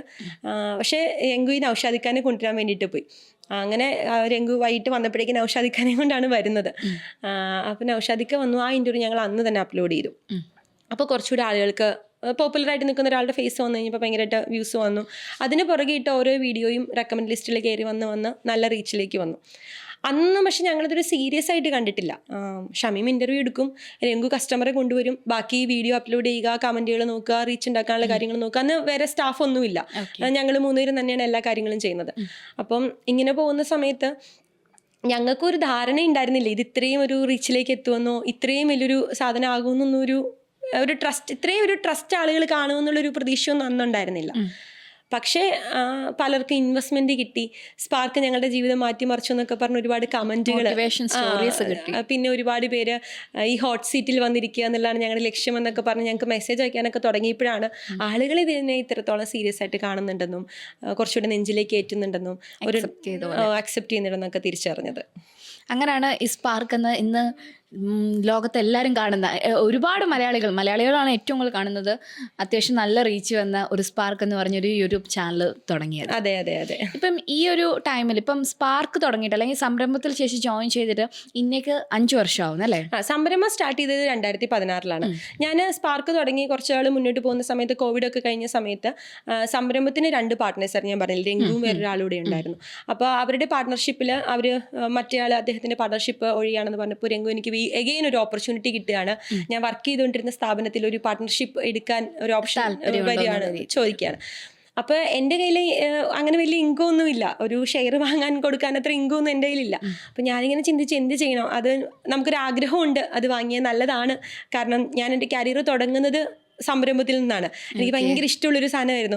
ഹായ് സർ, ഞാൻ അന്നയാണ് സംരംഭത്തിൽ നിന്നാണ് പറയുമ്പോൾ പറയൂ അന്ന എന്ന് പറയുന്നതും നമുക്ക് ചെല്ലുമ്പോൾ ഒരു സീറ്റ് കിട്ടുന്നതൊക്കെ ഭയങ്കരമായിട്ട് ആസ്വദിച്ച് ഞാൻ ചെയ്തുകൊണ്ടിരുന്നൊരു കാര്യമാണ്. അപ്പോൾ അവിടെ തന്നെ ഇങ്ങനെ ഒരു ഓപ്പർച്യൂണിറ്റി കിട്ടിയപ്പോൾ ഭയങ്കര സന്തോഷം തോന്നി. അപ്പോൾ ഞാനിങ്ങനെ ചിന്തിച്ച് കഴിഞ്ഞപ്പോൾ വീട്ടിലാലോചിച്ചു. അപ്പം ഞാൻ എൻ്റെ കല്യാണത്തിൻ്റെ സമയത്ത് നമുക്ക് കുറച്ച് ഗോൾഡൊക്കെ തരുമല്ലോ, അങ്ങനെ ആ ഗോൾഡ് കൊണ്ടുവന്ന് കൊടുത്തിട്ടാണ് അതിൽ നിന്ന് കിട്ടിയ കാശെടുത്ത് രംഗുവിന് കൊടുത്തിട്ടാണ് സംരംഭത്തിൻ്റെ ഷെയർ ഞാൻ വാങ്ങുന്നത്. അങ്ങനെ 2021 ജൂലൈയിൽ ജൂലൈ 1 ഞാൻ സംരംഭത്തിൽ പാർട്ട്ണറായിട്ട് വീണ്ടും വരികയാണ്. അപ്പോൾ ആ ഒരു സമയത്ത് പാർട്ട്ണറായിട്ട് വന്ന സമയത്ത് അതിനേക്കാൾ മുമ്പല്ലേ സ്പാർക്ക്? അതെ, 2019 സ്പാർക്ക് സ്റ്റാർട്ട് ചെയ്യുന്നത്. അപ്പം 2021 പാർട്ട്ണറായിട്ട് ജോയിൻ ചെയ്തു. ഇപ്പം ചേച്ചി തന്നെ പറഞ്ഞു ജേർണലിസം പഠിച്ചൊരു വ്യക്തിയാണ്. ബിസിനസ്സുമായിട്ട് എനിക്ക് ഒരു ഫാമിലിയിൽ ആരെങ്കിലും ബിസിനസ് ചെയ്ത് അങ്ങനെ എന്തെങ്കിലും എക്സ്പീരിയൻസ്? ഫാമിലിയിൽ ഡയറക്റ്റ് ആയിട്ട് ആരും ബിസിനസ് ചെയ്തിട്ടില്ല. പപ്പായുടെ ചേട്ടൻ്റെ മോന് ബിസിനസ് ഉണ്ടായിരുന്നു, പക്ഷെ ഇപ്പോൾ എൻ്റെ കസിൻസ് ഒക്കെ ബിസിനസ് ചെയ്യുന്നുണ്ട്. പക്ഷെ അല്ലാതെ നമ്മുടെ ഡയറക്റ്റ് ആയിട്ട് കോണ്ടാക്റ്റിൽ ആർക്കും തന്നെ ബിസിനസ് ഇല്ല. എല്ലാവരും ഞാൻ പറഞ്ഞതുപോലെ ഓരോ പ്രൊഫഷനിൽ വർക്ക് ചെയ്യുന്നവരാണ്. അപ്പം ബിസിനസ്സായിട്ട് ഒരു ബന്ധമില്ലാതെ ഇതിലെ ഒരു ബിസിനസ് ഒരു പാർട്ട്ണറായിട്ട് മാറിയപ്പം എന്തൊക്കെ ചേഞ്ചസ് ആയിരുന്നു ലൈഫിൽ എക്സ്പീരിയൻസ് ചെയ്തത്? ഫസ്റ്റ് ഓഫ് ഓൾ, ഈ പെൺകുട്ടികളുടെ മൾട്ടി ടാസ്കിങ് എന്തിനാണ് ഇവർക്കിത് കൊടുത്തതെന്ന് മനസ്സിലായി. കാരണം ഞാൻ രാവിലെ എഴുന്നേൽക്കുമ്പോൾ മോനെ ഫീഡ് ചെയ്യുന്ന സമയത്താണ് ഞാനൊരു ഓൺട്രപ്രണർ ആവുന്നത്. അപ്പോൾ രാവിലെ എനിക്ക് കൊച്ചിയിൽ നിന്ന് മൂവാറ്റുപുഴയിൽ നിന്ന് കൊച്ചിയിലേക്ക് വരണം, ഈവനിങ് ഇവിടുന്ന് തിരിച്ചുള്ള ഓട്ടമാണ്. അപ്പോൾ ഈ ടൈം മാനേജ്മെൻറ്റ് ഭയങ്കരമായിട്ട് പഠിക്കാൻ പറ്റി. ഒരു ഓൺട്രപ്രണർ ആവുക എന്ന് പറയുമ്പോൾ നമ്മൾ എന്നോട് ആദ്യം എൻ്റെ വീട്ടുകാരും രംഗും ഒക്കെ പറഞ്ഞത് ഡ്രൈവിംഗ് പഠിക്കുക. അപ്പം ഞാൻ എന്തിനാണ് ഡ്രൈവിംഗ് പഠിക്കുന്നതെന്ന് ചോദിച്ചു. അപ്പം ഡ്രൈവറാണ് ക്വിക്ക് ഡിസിഷൻ എടുക്കുന്നത്. ഒരു ഡ്രൈവർക്ക് പെട്ടെന്ന് ഡിസിഷൻ എടുക്കാൻ പറ്റും. ഇപ്പോൾ ഒരു ഡ്രൈവിംഗ് പഠിച്ചു കഴിഞ്ഞിട്ടുണ്ടെങ്കിൽ പെട്ടെന്ന് ഡിസിഷൻ എടുക്കാൻ പറ്റും. ബിസിനസ്സിൽ വേണ്ടതും ഈ ക്വിക്ക് ഡിസിഷൻസ് ആണെന്ന് പറഞ്ഞു. അപ്പോൾ ഞാൻ ഇതിനെ റീതിങ്ക് ചെയ്തു. ശരിയാണ്, ഞാൻ പണ്ട് സംരംഭത്തിൽ എംപ്ലോയി ആയിട്ട് പോയിക്കൊണ്ടിരുന്നപ്പോഴും ഞാൻ സെയിൽസ് അറിയില്ലാത്ത ഒരാളാണ്. അപ്പോൾ എന്നോട് പറഞ്ഞത്, നീ ഇവിടുന്ന് പോയിട്ടൊരു ഓൺട്രപ്രണറെ കാണുമ്പോൾ അദ്ദേഹത്തെ ക്ലോസ് ചെയ്യുമ്പോൾ അദ്ദേഹം ഒരു നമ്മൾ പറയുന്നതിനേക്കാൾ നെഗോഷിയേറ്റ് ചെയ്യും. ഈ നെഗോഷിയേറ്റ് ചെയ്യുമ്പോൾ സാധാരണ എല്ലാവരും എന്ത് പറയും, ഞാൻ എൻ്റെ ഓഫീസിലൊന്ന് വിളിച്ച് ചോദിക്കട്ടെ എന്നിട്ട് ഞാൻ പറയാം. കാരണം തിരിച്ച് ഓഫീസിൽ ചെല്ലുമ്പോൾ അത് അയ്യോ അതെന്തിനാ അങ്ങനെ ചെയ്തെന്ന് ചോദിക്കും. പക്ഷെ എനിക്ക് അവിടെ കിട്ടിയൊരു ഫ്രീഡം എന്നാന്ന് വെച്ചാൽ അപ്പം എന്ത് തീരുമാനമാണ് എടുക്കാന്ന് തോന്നുന്നത് അത് ക്വിക്കായിട്ട് എടുക്കുക. അപ്പോൾ ഈ ക്വിക്കായിട്ടുള്ള ഡിസിഷൻ എടുക്കുക എന്നുള്ളതാണ് എന്നെ സംബന്ധിച്ച് ഏറ്റവും വലിയൊരു മാറ്റം ഉണ്ടായത്. ടൈം മാനേജ് ചെയ്യുക, ഡിസിഷൻ എടുക്കുക, നമ്മുടെ ഈ മൾട്ടി ടാസ്കിങ് സ്കില്ല് എന്തിനു വേണ്ടി നമ്മൾ ഉപയോഗിക്കണം. കാരണം നമ്മൾ അത്രയും കാലം നമ്മൾ മോള് മാത്രമായിരുന്നു, പിന്നെ ഭാര്യയായി, മരുമകളായി, അത് വലിയൊരു ടാസ്ക്. അമ്മയായി പിന്നെയും കുഴപ്പമില്ല, കാരണം കൊച്ചിനെ വെക്കാൻ അമ്മയമ്മയും ഹസ്ബൻഡൊക്കെ ഉണ്ടല്ലോ. പക്ഷേ പെട്ടെന്ന് നമ്മൾ മോളെന്നുള്ള ടാസ്കിൽ നിന്ന് ഭാര്യ, മരുമകൾ എന്നുള്ള ടാസ്കിലേക്കൊക്കെ വരുമ്പോൾ അത് വലിയൊരു ഇതാണ്. ഇതിൻ്റെ കൂടെ തന്നെ നമ്മൾ ഫാമിലീനെയും ബിസിനസ്സിനെയും ഒരുപോലെ കൊണ്ടുപോകണം. അത് പെൺകുട്ടികൾക്ക് മാത്രം സാധിക്കുന്നൊരു കാര്യമായിട്ട് എനിക്ക് തോന്നിയിട്ടുണ്ട്. ഒരു പെൺകുട്ടി ആയതുകൊണ്ട് മാത്രം ചെയ്യാൻ പറ്റുന്നൊരു കാര്യമാണത്. ഒരു പരിധിവരെ ഇപ്പോൾ പുരുഷന്മാരുടെ കാര്യം എടുത്തു കഴിഞ്ഞാൽ അവർ ജനിച്ച് മരിക്കുന്നോടെ വരെ അവരുടെ വീട്ടിൽ അവരുടെ പേരൻസിൻ്റെ കൂടെ അവർക്ക് മാറ്റങ്ങളൊന്നുമില്ല. പക്ഷെ നമുക്കാണ് മാറ്റങ്ങൾ. നമുക്ക് ഓരോ ടൈം പീരീഡിൽ നമ്മൾ മാറ്റങ്ങൾ വരികയാണ്. ഒരു ടീനേജ് വരെ നമുക്ക് എല്ലാ ഫ്രീഡവും ഉണ്ട്. ടീനേജ് എത്തിക്കഴിയുമ്പോൾ നമ്മൾ പിന്നെ പീരിയഡ്സ് ഒക്കെ ആയി കഴിഞ്ഞ് കഴിയുമ്പോൾ പിന്നെ നമ്മളെ അവിടെ പോകാൻ പാടില്ല, ഇവിടെ പോകാൻ പാടില്ല, റെസ്ട്രിക്ഷൻസ് ഒരുപാട് കൂടുതലാണ്. ഇപ്പോൾ കുറേ മാറ്റങ്ങളുണ്ട്, എന്നാലും നമ്മളൊക്കെ വളർന്ന സാഹചര്യത്തിൽ റെസ്ട്രിക്ഷൻസ് ഒരുപാടുണ്ട്. പിന്നീട് നമുക്ക് അവിടുന്ന് ഹോർമോൺ ചേഞ്ചസ് വരുന്നു, മൂഡ് സ്വിങ്സ് വരുന്നു. പിന്നെ നമ്മൾ കല്യാണം കഴിഞ്ഞ് വേറൊരു വീട്ടിലേക്ക് വരികയാണ്, അവിടുത്തെ സാഹചര്യങ്ങളായിട്ട് അഡാപ്റ്റ് ചെയ്ത് ജീവിക്കണം. അപ്പം ഇങ്ങനെയൊക്കെ ഒരുപാട് ടാസ്കുകൾ നമ്മൾ ജീവിച്ചിട്ടാണ് വരുന്നത്. അപ്പം ഓൺട്രപ്രണർ ആയി കഴിഞ്ഞപ്പോൾ കുറച്ചുകൂടി രസമായി. ഈ ടാസ്ക് കൂടെ നമ്മൾ ചെയ്യുകയാണ്. അത് ലൈഫിൽ വലിയൊരു മാറ്റവും വലിയൊരു തിരിച്ചറിവുമായിരുന്നു ഉണ്ടായിരുന്നല്ലേ. ക്വിക്ക് ഡിസിഷൻ എടുക്കുക എന്നതാണ് ലൈഫിൽ വന്നൊരു വലിയൊരു മാറ്റം. അതെ. ഈ ഒരു ടൈമിൽ എപ്പോഴെങ്കിലും ചേച്ചിക്ക് ഓക്കെ ഞാൻ എടുത്ത ഡിസിഷൻ മോശമായിപ്പോയി, അല്ലെങ്കിൽ എന്നെ കൂടെ പറ്റത്തില്ല, അങ്ങനെ എപ്പോഴെങ്കിലും തോന്നിയിട്ടുണ്ട്? പ്രത്യേകിച്ച് ബിസിനസ് ആയതുകൊണ്ട് ഒരുപാട് കാര്യങ്ങൾ നമ്മൾ ശ്രദ്ധിക്കേണ്ട ഒരു മേഖലയാണ് ബിസിനസ്. അപ്പം ഇതുവരെ അങ്ങനെ ഒരു ബുദ്ധിമുട്ട് തോന്നിയിട്ടില്ല. ഒരു പരിധി വരെ നമ്മളെ മനസ്സിലാക്കുന്ന ഒരു പാർട്ട്ണർ കൂടെയുണ്ട്. ഇപ്പം എൻ്റെ കാര്യത്തിൽ ഞാൻ പറയും, എനിക്ക് മനസ്സിലാക്കുന്ന ഒരു ബിസിനസ് പാർട്ട്ണറും കൂടെയുണ്ട്, ഒരു ലൈഫ് പാർട്ട്ണറും കൂടെയുണ്ട്. അപ്പം അതുകൊണ്ട് എനിക്ക് രണ്ട് രീതിയിലുമുള്ള സപ്പോർട്ട് ഉള്ളത് കൊണ്ട് അങ്ങനെ ഒരു ഡിസിഷൻ ഇതുവരെ മോശമായി പോയെന്നൊന്നും തോന്നിയിട്ടില്ല. പിന്നെ തോന്നിയിട്ടുണ്ട് കേട്ടോ, അത് എനിക്ക് മാത്രമല്ല, ഞങ്ങൾക്ക് ഒരുമിച്ച് തോന്നിയേക്കുന്നത്. പക്ഷെ അതൊരു രസമുള്ള കാര്യമായിരുന്നു. ഒരു ഇൻവെസ്റ്റ്മെൻറ്റ് പിച്ച് ചെയ്യാമെന്നുള്ള രീതിയിൽ ഒരു ആൾ ഞങ്ങളെ അപ്രോച്ച് ചെയ്തു. ഞങ്ങൾ അതുമായിട്ട് കുറച്ച് മുന്നോട്ട് പോയപ്പോൾ ഒരുപാട് ഡ്രീംസ് കണ്ടു. നമുക്കത് ചെയ്യണം, നമുക്കിത് ചെയ്യണം. ഞങ്ങളങ്ങനെ ഇവിടെ ഒരു വലിയൊരു സ്പേസിൽ പോയിട്ട് ഞങ്ങൾ ഓഫീസ് എടുക്കാൻ വേണ്ടി അഡ്വാൻസ് ഒക്കെ കൊടുത്തു. പക്ഷെ അത് പിന്നീട് ഞങ്ങൾ തിരിച്ചറിഞ്ഞു അത് വേണ്ടായിരുന്നു. അത് മാത്രം അത് എൻ്റെ മാത്രമല്ല, ഞങ്ങൾ ബിസിനസ്സിലേക്ക് എടുത്ത് നോക്കിക്കഴിഞ്ഞു. പക്ഷേ അന്ന് നമ്മൾ കണ്ട ഡ്രീംസ് എല്ലാം ഞങ്ങൾ ഫുൾഫിൽ ചെയ്യുകയും ചെയ്തു. ആ ഇൻവെസ്റ്റ്മെൻറ്റ് എടുക്കാതെ തന്നെ ഞങ്ങൾ ആ ഡ്രീംസിനെ എല്ലാം ഫുൾഫിൽ ചെയ്തു, ഹാർഡ് വർക്ക് കൊണ്ട് മാത്രം. അപ്പം അങ്ങനെ ഇതുവരെ ഒരു തെറ്റായി പോയി എന്നൊരു തീരുമാനം ഇതുവരെ തോന്നിയിട്ടില്ല. ഇപ്പോൾ പറഞ്ഞല്ലോ, നമ്മൾ ഈ സംസാരിച്ചുകൊണ്ടിരുന്ന സമയത്ത് ചേച്ചിനെ പറയുന്നത് പണ്ടത്തെ കാലം എന്ന് പറയണ്ട, ഇപ്പോഴും പല കാര്യങ്ങൾക്ക് ഈ പെൺകുട്ടികൾ അല്ലെങ്കിൽ സ്ത്രീകൾക്ക് ലിമിറ്റേഷൻസ് ഉള്ളൊരു സൊസൈറ്റിയാണ് നമ്മളിപ്പോൾ പല സ്ഥലത്തും പല ടൈമിലും. ഇപ്പോൾ ഒരു ബിസിനസ് ആവശ്യങ്ങളായിട്ട് ചേച്ചി പോകുമ്പോഴോ, അല്ലെങ്കിൽ ഇപ്പോൾ ഒറ്റയ്ക്ക് പോകുമ്പോഴോ, അല്ലെങ്കിൽ പാർട്ട്ണറിൻ്റെ കൂടെ പോകുമ്പോഴോ എപ്പോഴെങ്കിലും എന്തെങ്കിലും സ്ത്രീ ആയതുകൊണ്ട് എപ്പോഴെങ്കിലും എന്താ പറയുക ലിമിറ്റേഷൻസ് വെച്ചിട്ടുണ്ടായിരുന്നോ? തീർച്ചയായിട്ടും. അതായത് ഞാനിങ്ങനെ പല കോളേജുകളിലും അല്ലെങ്കിൽ ഇപ്പം നമ്മുടെ ഓഫീസിൽ തന്നെ എംപ്ലോയീസ് പെൺകുട്ടികളാണ് വരുന്നെങ്കിൽ അവരുടെ അടുത്ത് ഷെയർ ചെയ്യുന്നൊരു സ്റ്റോറിയുണ്ട്. അതെന്നാന്ന് വെച്ച് കഴിഞ്ഞിട്ടുണ്ടെങ്കിൽ, ഞാനിതുപോലെ ബിസിനസ്സിലേക്ക് ഇറങ്ങിക്കഴിഞ്ഞാൽ ഇപ്പോൾ ബിസിനസ് ചെയ്യുന്നേക്കും ഞാൻ സെയിൽസ് ചെയ്തുകൊണ്ടിരുന്ന സമയത്ത്, ഇപ്പോഴും ഞാൻ സെയിൽസ് പേഴ്സൺ തന്നെയാണ്. അങ്ങനെ ഒരു ഓൺട്രപ്രണർ ആയി എന്നൊക്കെ പറഞ്ഞാൽ നമ്മൾ ചെയ്യുന്നത് സെയിൽസ് തന്നെയാണ്. അപ്പോൾ എനിക്കിതുപോലൊരു വ്യക്തിയുടെ അടുത്തുനിന്ന്, കാരണം പെൺകുട്ടികൾക്ക് ഏറ്റവും കൂടുതൽ അഭിമുഖീകരിക്കേണ്ടി വരുന്നത് ഒരു വിഭാഗം ആൺകുട്ടികൾ അല്ലെങ്കിൽ ആണുങ്ങൾ വളരെ മാന്യമായിട്ട് രീതിയിൽ ബിഹേവ് ചെയ്താലും ഒരു വിഭാഗം ഉണ്ടാകും, നമ്മുടെ അടുത്ത് മോശമായിട്ട് ബിഹേവ് ചെയ്യുന്നൊരു വിഭാഗം ഉണ്ടാകും. ഈ വലിയ വിഭാഗത്തിനെ മോശമാക്കുന്നതും ഈ പറയുന്ന ഈ 1-2% ചെറിയ വിഭാഗമാണ്. പക്ഷെ എന്നാലും അവരവിടെ ഉണ്ട്, എക്സിസ്റ്റിംഗ് ആണ്. അപ്പോൾ എനിക്കും ഇതുപോലെ മോശമായിട്ടൊരു എക്സ്പീരിയൻസ് ഉണ്ടായി. അപ്പോൾ ഞാൻ അന്ന് ഭയങ്കര സങ്കടപ്പെട്ട് ഓക്കെ സാരില്ല എന്നൊക്കെ വിചാരിച്ച് ഞാൻ തിരിച്ച് മൂവാറ്റുപുഴയ്ക്ക് ബസ്സിൽ പോവുക. പക്ഷേ ഈ വ്യക്തി എൻ്റെ പാർട്ട്ണറെ വിളിച്ചിട്ട് ഒരു ചെറിയൊരു ഡയലോഗാണ് പറഞ്ഞത്, എന്നെ അപ്രോച്ച് ചെയ്യാൻ നോക്കിയെന്ന് പറഞ്ഞു. അപ്പോൾ എനിക്ക് ആദ്യം എന്നൊന്നും മനസ്സിലായില്ല. എനിക്ക് ആകെ സങ്കടമായി. ഞാൻ ഇവിടുന്ന് മൂവാറ്റുപുഴ വരെ ബസ്സിലിരുന്ന് കരഞ്ഞിട്ട് ഞാൻ വീട്ടിൽ ചെന്നിട്ടൊരു തീരുമാനം എടുക്കുകയാണ്, ഇനി ഞാൻ സെയിൽസിലേക്ക് പോകുന്നില്ല, ഞാൻ ഓഫീസിലിരുന്നുള്ള ജോലികളെ ചെയ്യുന്നുള്ളൂ. കാരണം നമ്മൾ അന്ന് ചിന്തിക്കുന്നത് എന്താ, നമ്മൾ ഈ ട്രാവൽ ചെയ്യുന്നത് കൊണ്ടും ഇപ്പോൾ അന്ന് തന്നെ ഞാൻ അദ്ദേഹത്തിൻ്റെ കൂടെ ഒരു 10 മിനിറ്റ് അദ്ദേഹത്തിൻ്റെ കൂടെ കാറിൽ കയറി എനിക്ക് യാത്ര ചെയ്യേണ്ടി വന്നു. അപ്പോൾ അതുകൊണ്ടൊക്കെ ആയിരിക്കും, ഇങ്ങനെയൊക്കെ ഞാൻ പോകുന്നത് കൊണ്ടായിരിക്കും എനിക്ക് അങ്ങനെ ഒരു എക്സ്പീരിയൻസ് ഉണ്ടായെന്നായിരുന്നു എൻ്റെ ധാരണ. പക്ഷേ ഞാൻ അന്ന് ഞാൻ പറഞ്ഞില്ല, എനിക്ക് 2 പാർട്ട്നേഴ്സാണ്. ഒരാൾ എൻ്റെ ലൈഫ് പാർട്ട്ണർ, ഒരാൾ ബിസിനസ് പാർട്ട്ണർ. ഇവർ രണ്ടുപേരോട് എന്നെ ഇരുന്ന് മോട്ടിവേറ്റ് ചെയ്യാൻ തുടങ്ങി. അപ്പോൾ ആ മോട്ടിവേഷനിൽ നിന്ന് എനിക്ക് മനസ്സിലായ ഒരു കാര്യം, ഞാൻ അവിടെ സങ്കടപ്പെട്ട് വീട്ടിൽ പോയിരുന്ന സങ്കടം ഉണ്ടാവും എന്നുള്ളത് എനിക്ക് ലൈഫിൽ ഒന്നും ഉണ്ടാക്കാൻ പറ്റില്ല. എൻ്റെ കരിയർ പോകും, എൻ്റെ ഒരു കഴിവ് പോകും. ഇപ്പോൾ എല്ലാവരും പറയും നമ്മൾ നമ്മുടെ കഴിവിലാണ് വിശ്വസിക്കേണ്ടത്. അപ്പം എനിക്ക് 100% വിശ്വാസമാണ്. ഞാനൊരു സെയിൽസ് പേഴ്സൺ ആണ്, എനിക്കത് ചെയ്യാൻ പറ്റുന്ന എനിക്ക് 100% വിശ്വാസമുള്ള ഒരാളാണ്. അപ്പം ഇപ്പം എനിക്കൊരു പേന തന്നാലും ഞാൻ വിൽക്കും, ഒരു പേപ്പർ തന്നാലും ഞാൻ വിൽക്കും. അതാണ് ഇപ്പം എൻ്റെ ഗുരു എന്ന് പറഞ്ഞ് ഞാൻ കാണുന്നത് എൻ്റെ ഇപ്പോഴത്തെ പാർട്ണറായ രംഗൂനെയാണ്. അപ്പോൾ അദ്ദേഹം എന്നെ പഠിപ്പിച്ചേക്കുന്ന സംരംഭം വിൽക്കാനല്ല പഠിക്കേണ്ടത്, അല്ലെങ്കിൽ നമ്മുടെ ഒരു പ്രൊഡക്റ്റ് വിൽക്കാനല്ല, ലോകത്ത് എന്ത് കിട്ടിയാലും വിൽക്കണം. അതാണ് നമ്മൾ പഠിപ്പിച്ചിരിക്കുന്നത്. അപ്പം ഞാൻ അന്നോട് തീരുമാനിച്ചു ഇനി ഞാൻ സെയിൽസ് ചെയ്യില്ല, ഇനി ഞാൻ ഇങ്ങനെ ഒരു ഇതിന് പോകുന്നില്ല എന്ന് വിചാരിച്ചിരിക്കുകയാണെങ്കിൽ നഷ്ടമുണ്ടാകുന്നത് എനിക്കാണ്. എൻ്റെ കരിയർ പോകും, ഞാൻ ഡ്രീം ചെയ്ത എൻ്റെ പൊസിഷൻസ് പോകും, അങ്ങനെ എല്ലാം എനിക്ക് നഷ്ടപ്പെടും. ഇനി ഞാൻ അതല്ല, ഇങ്ങനെയുള്ള ആളുകളും സമൂഹത്തിലുണ്ട്, ഇങ്ങനെയുള്ള ആളുകളാണ് സമൂഹത്തിൽ നമ്മളെപ്പോലുള്ളവർക്ക് ഒരു പിൻവലിക്കാനുള്ളൊരു പ്രചോദനമെന്ന്, അല്ലെങ്കിൽ അത് സമൂഹത്തിലുള്ള ഒരു ഇങ്ങനത്തെ ആളുകളെ മാറ്റി നിർത്തിയിട്ട് മുന്നോട്ട് പോവുക എന്നുള്ളൊരു കാര്യം മനസ്സിലുറപ്പിച്ച് ഇവർ 2 കൈ അകലത്തിൽ നിർത്തി നമ്മുടേതായ കാര്യങ്ങൾ നോക്കി മുന്നോട്ട് പോവുക എന്നുള്ളൊരു തിരിച്ചറിവ് അന്നുണ്ടായിട്ട് ഞാൻ വീണ്ടും പിറ്റേ ദിവസം മുതൽ ഓക്കെ, ഞാൻ എന്നെ തന്നെ സെറ്റ് ചെയ്തിട്ട് ഇറങ്ങുകയാണ്. ഇനി ഇങ്ങനെ ആളുണ്ടായാൽ എനിക്കറിയാം എങ്ങനെ മാനേജ് ചെയ്യണം, ഞാൻ എനിക്കറിയില്ല, ഞാൻ ഇനി സങ്കടപ്പെടില്ല, ഇനി ഈ ഞാൻ എന്നെ തന്നെ അങ്ങ് മോട്ടിവേറ്റ് ചെയ്യാണ്. ഇങ്ങനത്തെ ആളുകൾ ഒരുപാട് പേരുണ്ടാവും. പിന്നീട് നമുക്ക് ഒരുപാട് എക്സ്പീരിയൻസുകൾ ഉണ്ടായിട്ടുണ്ട് കേട്ടോ. ഞാൻ തന്നെ ഒരിക്കൽ ഫേസ്ബുക്കിൽ ഒരു പോസ്റ്റൊക്കെ എഴുതിയിട്ടുണ്ട്, കോട്ടിട്ട പൂവൻ കോഴികളോടെന്നൊക്കെ പറഞ്ഞിട്ട്. അത് ഭയങ്കര വൈറലായിരുന്നു. വേറൊന്നുമല്ല, നമുക്ക് ഇൻബോക്സിൽ അതുപോലെ മെസ്സേജ്, ചായ കുടിച്ചോ, ഉറങ്ങാറായില്ലേ, രാത്രി നമുക്കൊരു 9:30 ശേഷം ഓൺലൈനിൽ ഇരുന്ന് കഴിഞ്ഞാൽ ഇതുപോലെ മെസ്സേജസ് വരും. അപ്പോൾ ഞാനിങ്ങനെ ഒരു പോസ്റ്റൊക്കെ എഴുതിയിട്ടുണ്ടായിരുന്നു. എനിക്ക് എന്നെ സംബന്ധിച്ച് ഈ മോശമായിട്ടുള്ള അനുഭവങ്ങൾ ഒറ്റത്തവണ ഉണ്ടായിട്ടുള്ളൂ. അതിനുശേഷം അനുഭവം ഉണ്ടാകാൻ ഞാൻ എന്നെ തന്നെ സമ്മതിച്ചിട്ടില്ല. ആ ഒരു സ്പേസ് എൻ്റെ അടുത്ത് നിന്ന് ആർക്കും കിട്ടില്ല എന്നുള്ളൊരു സാധനം ഞാൻ തന്നെ ഉണ്ടാക്കി വെച്ചേക്കുന്നതാണെന്ന് എനിക്ക് തോന്നണം കേട്ടോ. എനിക്ക് അറിയില്ല, പക്ഷേ പിന്നീട് ഒരിക്കൽ പോലും അങ്ങനെ ഒരു എക്സ്പീരിയൻസോ ഒരു ബുദ്ധിമുട്ടോ ഉണ്ടായിട്ടില്ല. ഞാൻ എൻ്റെ അടുത്ത് വരുന്ന പെൺകുട്ടികളോടാണെങ്കിലും എവിടെ പോയാലും ഞാൻ പറയുന്നത്, നിങ്ങൾക്ക് നിങ്ങളിലൊരു വിശ്വാസം ഉണ്ടെങ്കിൽ ഇങ്ങനത്തെ ബുദ്ധിമുട്ടുകളൊന്നും ഉണ്ടാവത്തില്ല. സമൂഹത്തിലുള്ളവരെ ഒരു 2 കൈ അകലത്തിൽ നിർത്തി മാറ്റി നിർത്തുക. കാരണം ഇവരെ നമുക്ക് ആവശ്യം ഉണ്ടാകും, ഇവരെ മാറ്റി നിർത്തിയാലും നമുക്ക് പ്രശ്നങ്ങളുണ്ട്. അപ്പം ഇവർ 2 കൈ അകലത്തിൽ മാറ്റി നിർത്തി തീരാവുന്ന പ്രശ്നങ്ങളൊക്കെ നമുക്കുള്ളൂ. ഇപ്പം ഈ പറഞ്ഞതിനകത്ത് ശിശു പറഞ്ഞല്ലോ ആ ഒരു ഇൻസിഡൻറ്റിനെ പറ്റി, എന്തായിരുന്നു ആ ഇൻസിഡൻറ്റ്, എന്നാ സംഭവിച്ചത് ശരിക്കും? അയ്യോ, ദുരനുഭവം എന്ന് നേരിട്ട് അങ്ങനെ വലിയ ഇൻസിഡൻ്റ് എന്നായിട്ട് വിചാരിക്കേണ്ട.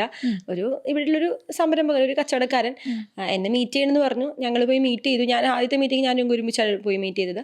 പക്ഷെ 2ാമത് പുള്ളി എന്നെ കാണണമെന്ന് പറഞ്ഞു. അപ്പം ഞാൻ ഒരു നോർമൽ മീറ്റിംഗ് ആണെന്ന് കരുതി ചെന്നു. പുള്ളി അപ്പം ചെന്ന് മീറ്റിംഗ് കുറച്ച് കഴിഞ്ഞപ്പോൾ പുള്ളിക്ക് ഭയങ്കര ആഗ്രഹം എന്നെ സ്ലീവ്ലെസ് ഇട്ട് കാണണം, എനിക്ക് ഷോർട്സ് മേടിച്ച് തരണം, ഇപ്പം തന്നെ നമുക്ക് ലുലു പോവാന്നൊക്കെ പറഞ്ഞിട്ട്. അപ്പം ഭയങ്കര ഒരു ഫ്ലേട്ടിങ് ആയിട്ട്.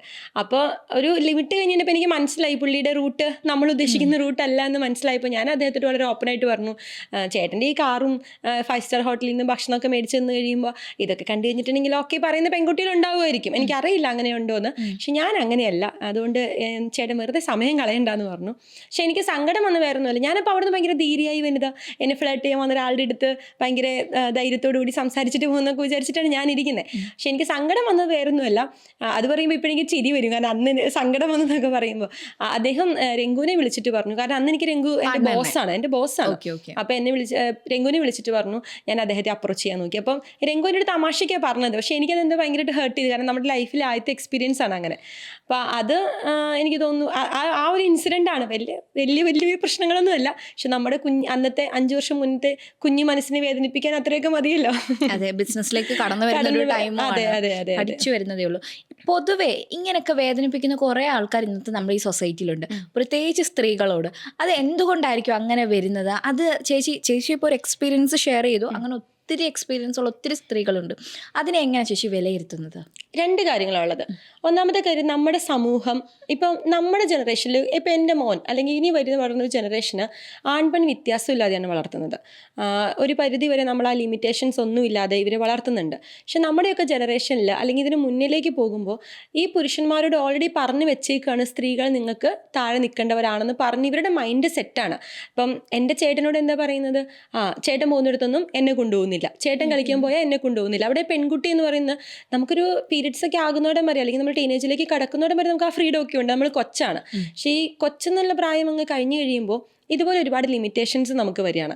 ഈ ലിമിറ്റേഷൻസ് നമുക്ക് വരുന്നത് ബേസിക്കലി നമുക്ക് വരുന്നതിനേക്കാൾ ഉപരി ഈ ആൺകുട്ടികളുടെ മനസ്സിലേക്ക് ഒരു സാധനം അടിച്ചേൽപ്പിക്കുകയാണ്, പെൺകുട്ടികൾ നിങ്ങൾക്ക് താഴെ നിൽക്കേണ്ടവരാണ്. അപ്പം ആ രീതിയിലാണ് അവർ നമ്മളോട് അപ്രോച്ച് ചെയ്യുന്നത്. പിന്നെ 2ാമതൊരു കാര്യം എന്താണെന്ന് വെച്ചാൽ, ഗേൾസ് എന്ന് പറയുന്നത് ഇവരുടെ അതായത് സമൂഹത്തിൽ ഒരു രണ്ടാംകിടയായിട്ട് കിടക്കുക എന്ന് പറയുന്നൊരു സ്റ്റേറ്റ്മെന്റ് എല്ലാ കാലത്തും തന്നെ ഉണ്ടെന്നാണ് ഫീൽ ചെയ്തേക്കുന്നത്. അതുകൊണ്ടാണ്. പക്ഷെ ഇപ്പോൾ ഒരുപാട് മാറ്റങ്ങൾ വന്നു തുടങ്ങി. ഇപ്പോഴത്തെ എന്നാലും ഇപ്പം മാറ്റം വന്നു പറഞ്ഞു. എന്നാലും നമ്മളൊരു കണക്കെടുക്കുകയാണെങ്കിൽ 140 സ്ത്രീകളെ ഇന്ന് ഒരു ബിസിനസ്സായിട്ടോ അല്ല എഡ്യൂക്കേറ്റഡ് ആയിട്ട് എല്ലാവരും വരുന്നുണ്ടെങ്കിലും ബിസിനസ് പോലൊരു മേഖലയിൽ കടന്നു വരുന്ന വളരെ ചുരുക്കം സ്ത്രീകളാണ്. ഈ മൾട്ടി ടാസ്കിങ് കഴിവ് അവർക്കുണ്ടെങ്കിലും അവർക്ക് ഒരുപാട് തിങ്ക് ചെയ്യാനുള്ള കഴിവുണ്ടെങ്കിലും എന്നാലും അവരെ അങ്ങോട്ട് കടത്തി വിടുന്നില്ല പല കാരണങ്ങളാൽ. ഈ കാരണങ്ങൾ എപ്പോഴും നിങ്ങളിപ്പോൾ സംരംഭം, അതായത് ഒരു കച്ചവടക്കാരുടെ ഒരു ബിസിനസ്സാണ് നിങ്ങൾ തുടങ്ങിയിരിക്കുന്നത്. അവിടെ ഒരുപാട് ഫീമെയിൽ വനിതമാര് വരുന്നുണ്ട്. അപ്പൊ അവരങ്ങനെ വന്ന് എന്തെങ്കിലും ഷെയർസ് ചെയ്യുമോ അവരുടെ ലിമിറ്റേഷൻസിനെ പറ്റി? പിന്നെ തീർച്ചയായിട്ടും ഇതിൽ ആദ്യത്തെ ഘട്ടം എന്ന് പറയുന്നത് നമ്മളൊരു ഭാര്യയായി കഴിയുമ്പോൾ, ഇപ്പം നമ്മളൊരു ബിസിനസ്സിലേക്കൊക്കെ ഇറങ്ങുമ്പോഴേക്കും നമുക്കൊരു കല്യാണപ്രായം ആയിട്ടുണ്ടാകും. ഭാര്യയായി കഴിയുമ്പോൾ നമുക്ക് അത്രയും നാൾ നമ്മുടെ മാത്രം ഉത്തരവാദിത്വം ഉള്ളൂ. ഭാര്യയായി കഴിയുമ്പോൾ ഭർത്താവിന്റെ കാര്യങ്ങൾ നോക്കണം. നമ്മുടെ വീട്ടിൽ നിന്ന് അങ്ങനെയാണ് പഠിപ്പിച്ചു വെച്ചേക്കുന്നത്. നമ്മൾ ഭർത്താവിന് ഭക്ഷണം ഉണ്ടാക്കി കൊടുക്കണം, വീട്ടിലെ കാര്യങ്ങൾ നോക്കണം. അപ്പം ഇതെല്ലാം കഴിഞ്ഞിട്ട് എപ്പോഴാണ് ബിസിനസ്സിലേക്ക് പോവുക? രാവിലെ ഒരു 9:30 അല്ലെങ്കിൽ ഒരു 10 മണിക്കെങ്കിലും നമ്മൾ ഓഫീസ് ഉണ്ടെങ്കിൽ അവിടേക്ക് പോകണം, അല്ലെങ്കിൽ ജോലിയാണെങ്കിൽ പോകണം. പക്ഷേ എത്ര സ്ട്രഗിൾ ചെയ്തിട്ടാണ് ഒരു വുമൻ ആ ഒരു സമയത്ത് വീട്ടിൽ നിന്ന് എല്ലാ പണിയും തീർത്തിട്ട് ഇറങ്ങാൻ പറ്റുക എന്നുള്ളതാണ് ഏറ്റവും വലിയ ടാസ്ക്. ഇനി രണ്ടാമത് ക്യാരിങ് ആയി കഴിയുമ്പോഴോ നമുക്ക് നമ്മളോട് തന്നെ കുറേ റെസ്ട്രിക്ഷൻസ് ഉണ്ട്.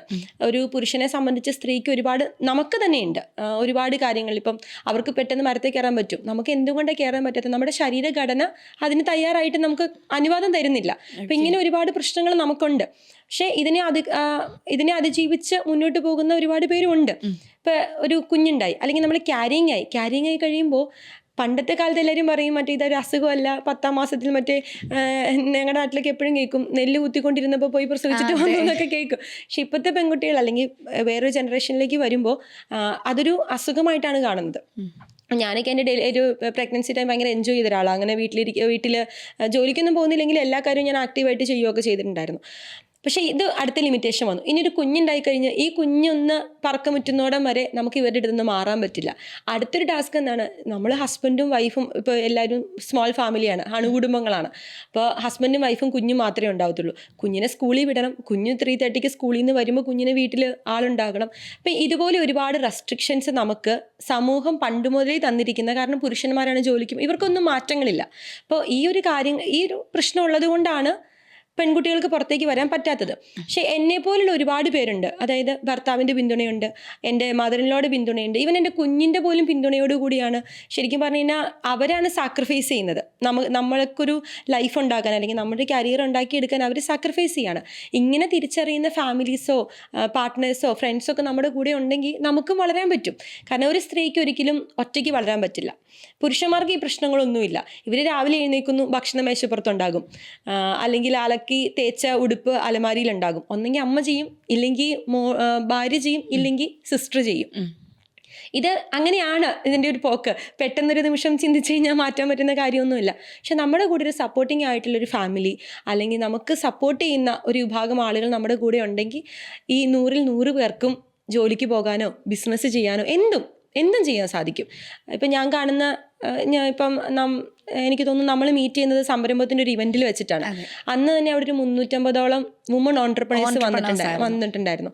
ഇവരെല്ലാവരും ഫാമിലിനെയും ബിസിനസ്സിനെയും ഒരുപോലെ മുന്നോട്ട് കൊണ്ടുപോകുന്നവരാണ്.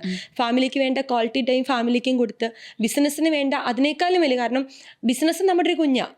നമ്മുടെ ഒരു 2 കുഞ്ഞുങ്ങളാണ് നമുക്ക്. നമ്മൾ ജനനം കൊടുത്തൊരു കൊച്ചുണ്ട്, അതാണ് നമ്മുടെ ബേബി എന്ന് പറയുന്നത്. ഇതുപോലെ നമ്മുടെ ബേബി തന്നെയാണ് ഒരു ബിസിനസ്. അത് പിച്ച വെച്ച് നടക്കുന്നോടം വരെ നമ്മൾ കൂടെ നിൽക്കണം. ഒരു ഘട്ടം എത്തിക്കഴിയുമ്പോൾ നമ്മളവിടെ സിസ്റ്റം കൊണ്ടുവരും. ഈ സിസ്റ്റത്തിന് നമ്മൾ ഡെവലപ്പ് ചെയ്ത് നമ്മളവിടെ ഇല്ലെങ്കിലും ഇത് റൺ ചെയ്യുന്ന രീതിയിലേക്കൊക്കെ നമുക്ക് മുന്നോട്ട് കൊണ്ടുപോകാൻ സാധിക്കും. പക്ഷെ അവിടെ ഒരു സപ്പോർട്ടിംഗ് സിസ്റ്റം നമുക്ക് ആവശ്യമാണ്. ഈ സപ്പോർട്ടിംഗ് സിസ്റ്റം ഉണ്ടെങ്കിൽ തീർച്ചയായിട്ടും നമുക്ക് വളരാൻ സാധിക്കും. ചിലപ്പോൾ ഫാമിലി ബിസിനസ് നോക്കി നടത്തുന്ന മക്കളുണ്ട്. ഇവരെ സംബന്ധിച്ച് ആദ്യത്തെ ഘട്ടത്തിൽ ഇവരുടെ കഴിവ് പുറത്ത് കാണിക്കാൻ വേണ്ടിയിട്ട് ഇവർക്ക് ഒരു ഓപ്പർച്യൂണിറ്റി കിട്ടിയെന്ന് വരില്ല. പക്ഷേ ഇവിടെ ഫാമിലി ബിസിനസ് ഏറ്റെടുത്ത് നടത്തുന്ന പെൺമക്കളുണ്ട്.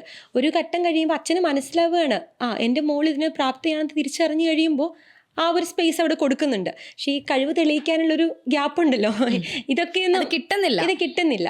ഇതൊക്കെ ഒന്ന് മാറുന്ന സാഹചര്യം വന്നു കഴിയുമ്പോൾ, അല്ലെങ്കിൽ ഞാൻ ആദ്യം പറഞ്ഞൊരു സപ്പോർട്ടിംഗ് സിസ്റ്റം ഉണ്ടെങ്കിൽ നമുക്ക് തീർച്ചയായിട്ടും എല്ലാവർക്കും 100ൽ 100 എന്നൊരു കണക്കിലേക്ക് നമുക്ക് എത്താൻ സാധിക്കും. ഈ സപ്പോർട്ടിംഗ് സിസ്റ്റത്തെ പറ്റി പറയുമ്പോൾ അതിപ്പം പാർട്ട്ണർ ആയിക്കോട്ടെ, ഐ മീൻ ഓൺ പാർട്ട്ണർ ആയിക്കോട്ടെ, ഫാമിലി ആയിക്കോട്ടെ, ഇവരെല്ലാം ഇമ്പോർട്ടൻ്റ് അല്ലേ? തീർച്ചയായിട്ടും. കാരണം നമ്മുടെ ഈ പോഡ്കാസ്റ്റിൽ പല ഓൺടർപ്രണേഴ്സും വന്നിട്ടുണ്ട്. അപ്പം അതിനകത്ത് പല സ്ത്രീകളും പറയുന്ന ഒരു കാര്യമാണ്, എനിക്കെൻ്റെ ഫാമിലിയിൽ നിന്ന് പോലും സപ്പോർട്ട് തരുന്നില്ല.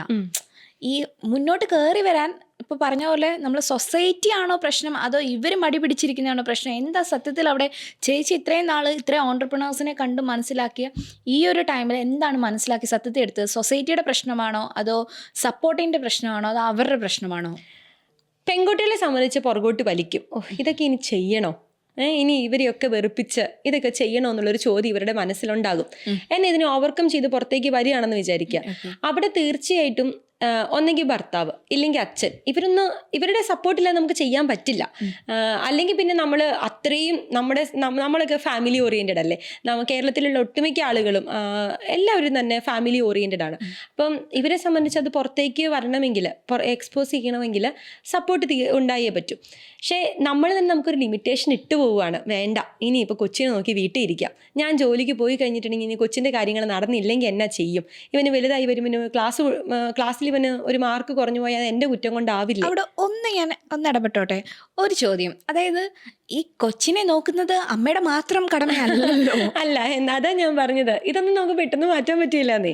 ഇതൊക്കെ നമ്മുടെ ഒരു തിങ്കിങ് തോട്ടാണ്. അല്ല, നമ്മുടെ പൂർവികരായിട്ട് നമ്മുടെ തലയിൽ ഫീഡ് ചെയ്ത് വെച്ചേക്കാണ്. അല്ലെങ്കിൽ ഞാനിനി എന്നാ ചെയ്യണം, എൻ്റെ ആദ്യം പോയി എൻ്റെ കെട്ടുവിനെ പറഞ്ഞ് മനസ്സിലാക്കണം, ഇത് എൻ്റെ മാത്രമല്ല കേട്ടോ, നിന്റെ കൂടിയാണെന്ന് ടാസ്ക് അല്ല. അത് നമ്മുടെ സമൂഹം നേരത്തെ മുതൽ ഉണ്ടാക്കി വെച്ചിരിക്കുന്ന ഒരു അലിഖിത നിയമമാണ്. അത് നമുക്ക് ഒറ്റയടിക്കുന്നു. പക്ഷെ ഇപ്പോൾ ഒരുപാട് പേര് മാറി ചിന്തിച്ചു തുടങ്ങി. ഇപ്പോൾ ഈ IT-ലൊക്കെ വർക്ക് ചെയ്യുന്ന കപ്പിൾസ് ഒക്കെ ഈക്വലിയാണ് എല്ലാ കാര്യങ്ങളും ചെയ്യുന്നത്. അതൊക്കെ ഇപ്പോൾ ഭാര്യയ്ക്ക് ജോലി ഉണ്ടെങ്കിലും ഇല്ലെങ്കിലും ഒക്കെ ഈക്വലി ചെയ്യുന്നവരാണ് കൂടുതലും. രണ്ടുപേര് ജോലിക്ക് പോയാൽ മാത്രമാണ് വീട്ടിലെ ഇൻകം പ്രോപ്പർ ആകുള്ളൂ എന്ന് തിരിച്ചറിഞ്ഞ് ആ വരുമാനമൊക്കെ കൊണ്ടുവരാൻ വേണ്ടിയിട്ട് ഭാര്യനെ സപ്പോർട്ട് ചെയ്യുന്ന ഒരുപാട് പേരുണ്ട്. ആ ടോപ്പിക്കിലേക്ക് പോയി കഴിഞ്ഞാൽ നമ്മൾ ഒരുപാട് ചർച്ച ചെയ്യേണ്ടി വരും. അതൊരു മറ്റേ ഫെമിനിൻ ടോക്കായി. അതെ അതെ അതെ. ബട്ട് എന്നാലും ഒരു സപ്പോർട്ട് സിസ്റ്റം വളരെ, ഇപ്പം തീർച്ചയായും എപ്പോഴും പറയുന്നുണ്ട്, ഏതൊരു പുരുഷന്റെയും പുറകിൽ ഒരു ബാക്ക് ബോൺ ആയിട്ട് സ്ത്രീ ഉണ്ടെന്ന് പറയുന്ന പോലെ ഏതൊരു സ്ത്രീയുടെയും പുറകിൽ ബാക്ക് ബോൺ ആയിട്ട് ഒരു പുരുഷനുണ്ട്. തീർച്ചയായും ആ ഒരു ബാക്ക് ബോൺ ചേച്ചി, ആ ഒരു സ്റ്റേറ്റ്മെന്റ് ചേച്ചിയിൽ പറഞ്ഞ ചേച്ചിയുടെ ബാക്ക് ബോൺ ആയിട്ട് നിൽക്കുന്ന പുരുഷന്മാര് ആയിരിക്കും. ഞാൻ തീർച്ചയായിട്ടും പറയാം, ആദ്യം എൻ്റെ ബ്രദറാണ്. കാരണം കുഞ്ഞിലേ മുതൽ അവൻ കളിക്കാൻ പോയി എന്നെ കൊണ്ടുപോകും. അവിടെ എനിക്കൊരു ലിമിറ്റേഷൻസ് ഇതുവരെ തന്നിട്ടില്ല. അവൻ മരം കയറാൻ പോയി എന്നെ മരം കയറ്റാൻ കൊണ്ടുപോകും, അവൻ ഫുട്ബോൾ കളിക്കാൻ പോയി എന്നെ ഫുട്ബോൾ കളിക്കാൻ കൊണ്ടുപോകും. അങ്ങനെ എല്ലായിടത്തും അവൻ പോയാലും എന്നെ കൊണ്ടുപോകും. രണ്ടാമത് എൻ്റെ ഹസ്ബൻഡാണ്. കാരണം ഒരു ഈഗോ ഇല്ലാത്ത മനുഷ്യനാണ്. നമ്മൾ എന്ത് ചെയ്താലും നമ്മൾ വളരുന്ന, ഇപ്പം പല പെൺകുട്ടികൾക്കും വളരാൻ പറ്റാത്തതിൻ്റെ ഒരു കാര്യം എന്നാന്ന് വെച്ച് കഴിഞ്ഞിട്ടുണ്ടെങ്കിൽ അവരെക്കാളും നമ്മൾ വളർന്നു എന്നുള്ളൊരു തോന്നൽ വരുമ്പോൾ നമ്മളെ പുറകോട്ട് വലിക്കും. നമ്മുടെ വീട്ടിൽ പ്രശ്നങ്ങളുണ്ടാകും, ഒരുപാട് ബുദ്ധിമുട്ടുകളുണ്ടാകും. അപ്പോൾ രണ്ടാമത്തെ ഫാക്ടർ എന്ന് പറയുന്നത് ഇദ്ദേഹമാണ്. കാരണം ഭയങ്കരമായിട്ട് നമ്മളെ സപ്പോർട്ട് ചെയ്യും, നമ്മളിലുള്ള കഴിവിനെ പുറത്ത് കൊണ്ടുവരാൻ. കാരണം ഞാൻ കൊച്ചിലെ മുതൽ പ്രസംഗിക്കുകയൊക്കെ ചെയ്യുന്നതുകൊണ്ട് എന്നോട് ഇങ്ങനെ എപ്പോഴും പറയുമായിരുന്നു, നിനക്ക് എന്തെങ്കിലുമൊക്കെ ചെയ്യാൻ പറ്റുമെന്ന്. മൂന്നാമത്തെ കാര്യം എൻ്റെ ബിസിനസ് പാർട്ണറാണ്. കാരണം ഞാനിപ്പോൾ എൻ്റെ ഒരു ബോയുടെ കൂടെയാണ് നടക്കുന്നത്, ഞാനൊരു ഗേളാണ്. ഈ ഒരു ഇതൊന്നും എനിക്കില്ല. ഇപ്പം ഞങ്ങൾ രണ്ടുപേരും അറിയാവുന്ന എല്ലാവർക്കും തന്നെ അറിയാം, ഞങ്ങൾ ഒരുമിച്ചുണ്ടാകും. എന്നെ വിളിച്ചിട്ട് കിട്ടിയില്ലെങ്കിൽ രംഗുവിനെ വിളിച്ചിട്ട് കിട്ടിയില്ലെങ്കിൽ എന്നെ വിളിക്കും, എന്നെ വിളിച്ചിട്ട് കിട്ടിയില്ലെങ്കിൽ രംഗുവിനെ വിളിക്കും. ഈ ഫോൺ എടുത്താലും ആ രംഗു ഇല്ലെന്നായിരിക്കും ആൾക്കാർ ചോദിക്കുന്നത്. അപ്പം അവിടെ പോലും എനിക്കൊരു പെൺകുട്ടി എന്നുള്ളൊരു വ്യത്യാസം ഇല്ലാതെ എനിക്കൊരു കമ്പാനിയൻഷിപ്പ് ഭയങ്കരമായിട്ട് തരുന്നുണ്ട്. അതുകൊണ്ട് തന്നെ എന്നെ സംബന്ധിച്ച് ഇവർ 3 പേരുമാണ് എൻ്റെ ലൈഫിലെ ആ ഒരു സപ്പോർട്ടിങ് സിസ്റ്റം എന്ന് പറയുന്നത്. ഫാമിലിയിലാണെങ്കിൽ ബ്രദറും ഹസ്ബൻഡും ആണെങ്കിൽ ബിസിനസ്സിൽ രംഗചേട്ടൻ. അതെ അതെ അതെ. യെസ്, ആ ഒരു സപ്പോർട്ട് കൊണ്ടാണ് ഇന്നൊരു 5 വർഷമായി അല്ലേ? 5 വർഷത്തെ സംരംഭത്തിലേക്ക് ചേച്ചിക്ക് ഇന്നൊരു ആസ് ആൻ ഓൺടർപ്രണർ ആയി വന്ന് ഇന്ന് ഞങ്ങളുടെ കൂടെ ഈ വെൽത്തി സ്പോട്ട്ലൈറ്റിൽ ഇരിക്കാൻ പറ്റിയത്. ഇപ്പം നമ്മൾ ബിസിനസ്സിനെ പറ്റി പറയുമ്പോൾ അന്ന് പറഞ്ഞ ഇവന്റ് നമുക്ക് പറയാം, സംരംഭം നടത്തിയ ആ ഒരു ഇവന്റിനകത്ത് പറഞ്ഞ 350ഓളം സ്ത്രീകളായിരുന്നു വന്നിരുന്നത്. അത്രയും സ്ത്രീകൾ മാത്രമേ ഉള്ളൂ ഇന്ന് നമ്മുടെ ഈ സൊസൈറ്റി? ഒരിക്കലും ഇല്ല. ഞങ്ങൾ ആദ്യത്തെ ഇവന്റ് ചെയ്യുന്ന സമയത്ത് ഞങ്ങൾ 50 പേരെയാണ് പ്ലാൻ ചെയ്തത്. കാരണം ഞങ്ങളുടെ മനസ്സിലുണ്ടായിരുന്നില്ല ഇത്രയും ഓൺട്രപ്രണേഴ്സ് കേരളത്തിലുണ്ടോ. ഞങ്ങൾ കൊച്ചിയാണ് ആദ്യത്തെ ഇവന്റിലൊക്കെ ഫോക്കസ് ചെയ്തത്. അന്ന് 50 പേര് എക്സ്പെക്ട് ചെയ്തിട്ട് 150 അടുത്ത ആളുകൾ വന്നു. അപ്പോൾ ഞങ്ങൾക്ക് തോന്നി ഓക്കെ, ഇത് ഒത്തിരി പേരുണ്ട്. വീണ്ടും ഞങ്ങൾ അടുത്ത വർഷം നടത്തിയപ്പോൾ അതൊരു 200 പേര് വന്നു. അടുത്ത വർഷം നടത്തിയപ്പോൾ ഒരു 300ഓളം പേരായി. ഈ വർഷം നമ്മളൊരു 400 ടാർഗറ്റ് ചെയ്തിട്ടാണ് ഈ ഒരു 400 വന്നത്. പക്ഷേ അതിൽ ഒരുപാട് പേരുണ്ട് നമ്മൾ കാണാത്ത, നമ്മളറിയാത്ത. ഇപ്പോൾ ചില ആളുകളെ പരിചയപ്പെടുമ്പോൾ ഞങ്ങൾ ഞെട്ടിപ്പോയിട്ടുണ്ട്. ഒരുപാട് ടേൺ ഓവർ ചെയ്യുന്ന, വീട്ടിലിരുന്ന് ചെയ്യുന്നവരുണ്ട്, ഓൺലൈനിൽ ചെയ്യുന്നവരുണ്ട്. ശരിക്കും ഞെട്ടിപ്പോയ സ്റ്റോറീസൊക്കെ ഉണ്ട്. 350 പേർക്ക് ജോലി കൊടുക്കുന്ന ഒരു ആൻറ്റിയൊക്കെ ഞങ്ങൾ കഴിഞ്ഞ ദിവസം പരിചയപ്പെട്ടു. അയ്യോ, ഭയങ്കര ഇൻസ്പയറിംഗ് ആയിരുന്നു. കാരണം ആൻറ്റിയുടെ വീടും ഓഫീസും തൊട്ടടുത്തെടുത്താ. ഇവിടുന്ന് നേരെ ഇറങ്ങി അപ്പുറത്തേക്ക് പോകുന്നു. അവിടുന്ന് വേറൊരു ലോകമായിട്ടൊന്നും ഒരു ബന്ധമില്ല. പക്ഷേ 350 പേർക്ക് വരുമാനം കൊടുക്കുന്ന ഒരു ലേഡിയാണ്. പിന്നെ ഈ പറഞ്ഞതുപോലെ പുറത്തേക്ക് വരാനുള്ളൊരു ബുദ്ധിമുട്ട് തീർച്ചയായിട്ടും പെൺകുട്ടികൾക്കുണ്ട്. കാരണം അത് വേണ്ട എന്ന് ചിന്തിച്ചതുകൊണ്ടാണ്. ഞാൻ പറയുകയാണെങ്കിൽ എപ്പോഴും നിങ്ങൾ ചെറിയൊരു 10 കമ്മലായിരിക്കും വിൽക്കുന്നുള്ളൂ. പക്ഷേ ഈ 10 കമ്മൽ വിൽക്കുമ്പോൾ ഒരു സ്ട്രഗിൾ ഉണ്ട്. കാരണം രാവിലെ കൊച്ചുങ്ങളെ വിട്ട് അതൊക്കെ ചെയ്ത് വീട്ടിലെ പണികളൊക്കെ തീർത്ത് അലക്കി വാരി തുടച്ച് എല്ലാം ചെയ്ത് കഴിഞ്ഞിട്ടായിരിക്കും ഈ 10 കമ്മൽ ഉണ്ടാക്കുന്നത്. അപ്പോൾ ഈ 10 കമ്മലിനൊരു സ്റ്റോറി പറയാനുണ്ടാകും. നിങ്ങൾ ഈ കഥ പുറത്ത് പറയണമെന്ന് ആഗ്രഹിക്കുന്നത് ചിലപ്പോൾ ഈ 5 കമ്മലുണ്ടാക്കാൻ ആഗ്രഹിക്കുന്ന ഒരു പെൺകുട്ടി ഉണ്ടാകും. പക്ഷെ ഞാൻ ചെയ്യണോ വേണ്ടയോ എന്നുള്ള ആലോചനയോട് ഇരിക്കുമ്പോഴായിരിക്കും ഈ 10 കമ്മലുണ്ടാക്കിയ ആളുടെ സ്റ്റോറി കേൾക്കുന്നത്. അതൊരു മോട്ടിവേഷനാണ്. അപ്പം ഞാൻ എപ്പോഴും പറയും പെൺകുട്ടികളോട്, നിങ്ങളുടെ കഥയൊന്നും നിങ്ങളെ സംബന്ധിച്ച് വലിയതായിരിക്കില്ല, പക്ഷെ നിങ്ങൾ തീർച്ചയായിട്ടും സമൂഹത്തിൻ്റെ മുമ്പിലേക്ക് വരണം. അത് ഒരുപാട് പേർക്ക് പ്രചോദനമാണ്, ഒരുപാട് പേർക്ക് മുന്നോട്ട് നയിക്കാനുള്ളൊരു ഇതാണ്. കാരണം ഇപ്പോൾ എൻ്റെയൊക്കെ കൂടെ പഠിച്ച ഒരുപാട് ടാലൻ്റുള്ള ചേച്ചിമാരും എൻ്റെ ബാച്ചിലൊക്കെയുള്ള ആളുകളൊക്കെ ഇപ്പോൾ വെറുതെ വീട്ടിലിരിക്കുന്നവരുണ്ട്. ഞാനിപ്പോൾ അവർക്കൊക്കെ ഇൻസ്റ്റാഗ്രാമിൽ ഇങ്ങനെ മെസ്സേജ് അയക്കും, പറയും, എടാ നീ പണ്ട് എന്ത് കാര്യങ്ങൾ ചെയ്തുകൊണ്ടിരുന്നു, ഇപ്പോൾ നീ അത് ചെയ്യുക. അപ്പോൾ ഞാൻ കൊടുക്കുന്നൊരു മോട്ടിവേഷനാണത്.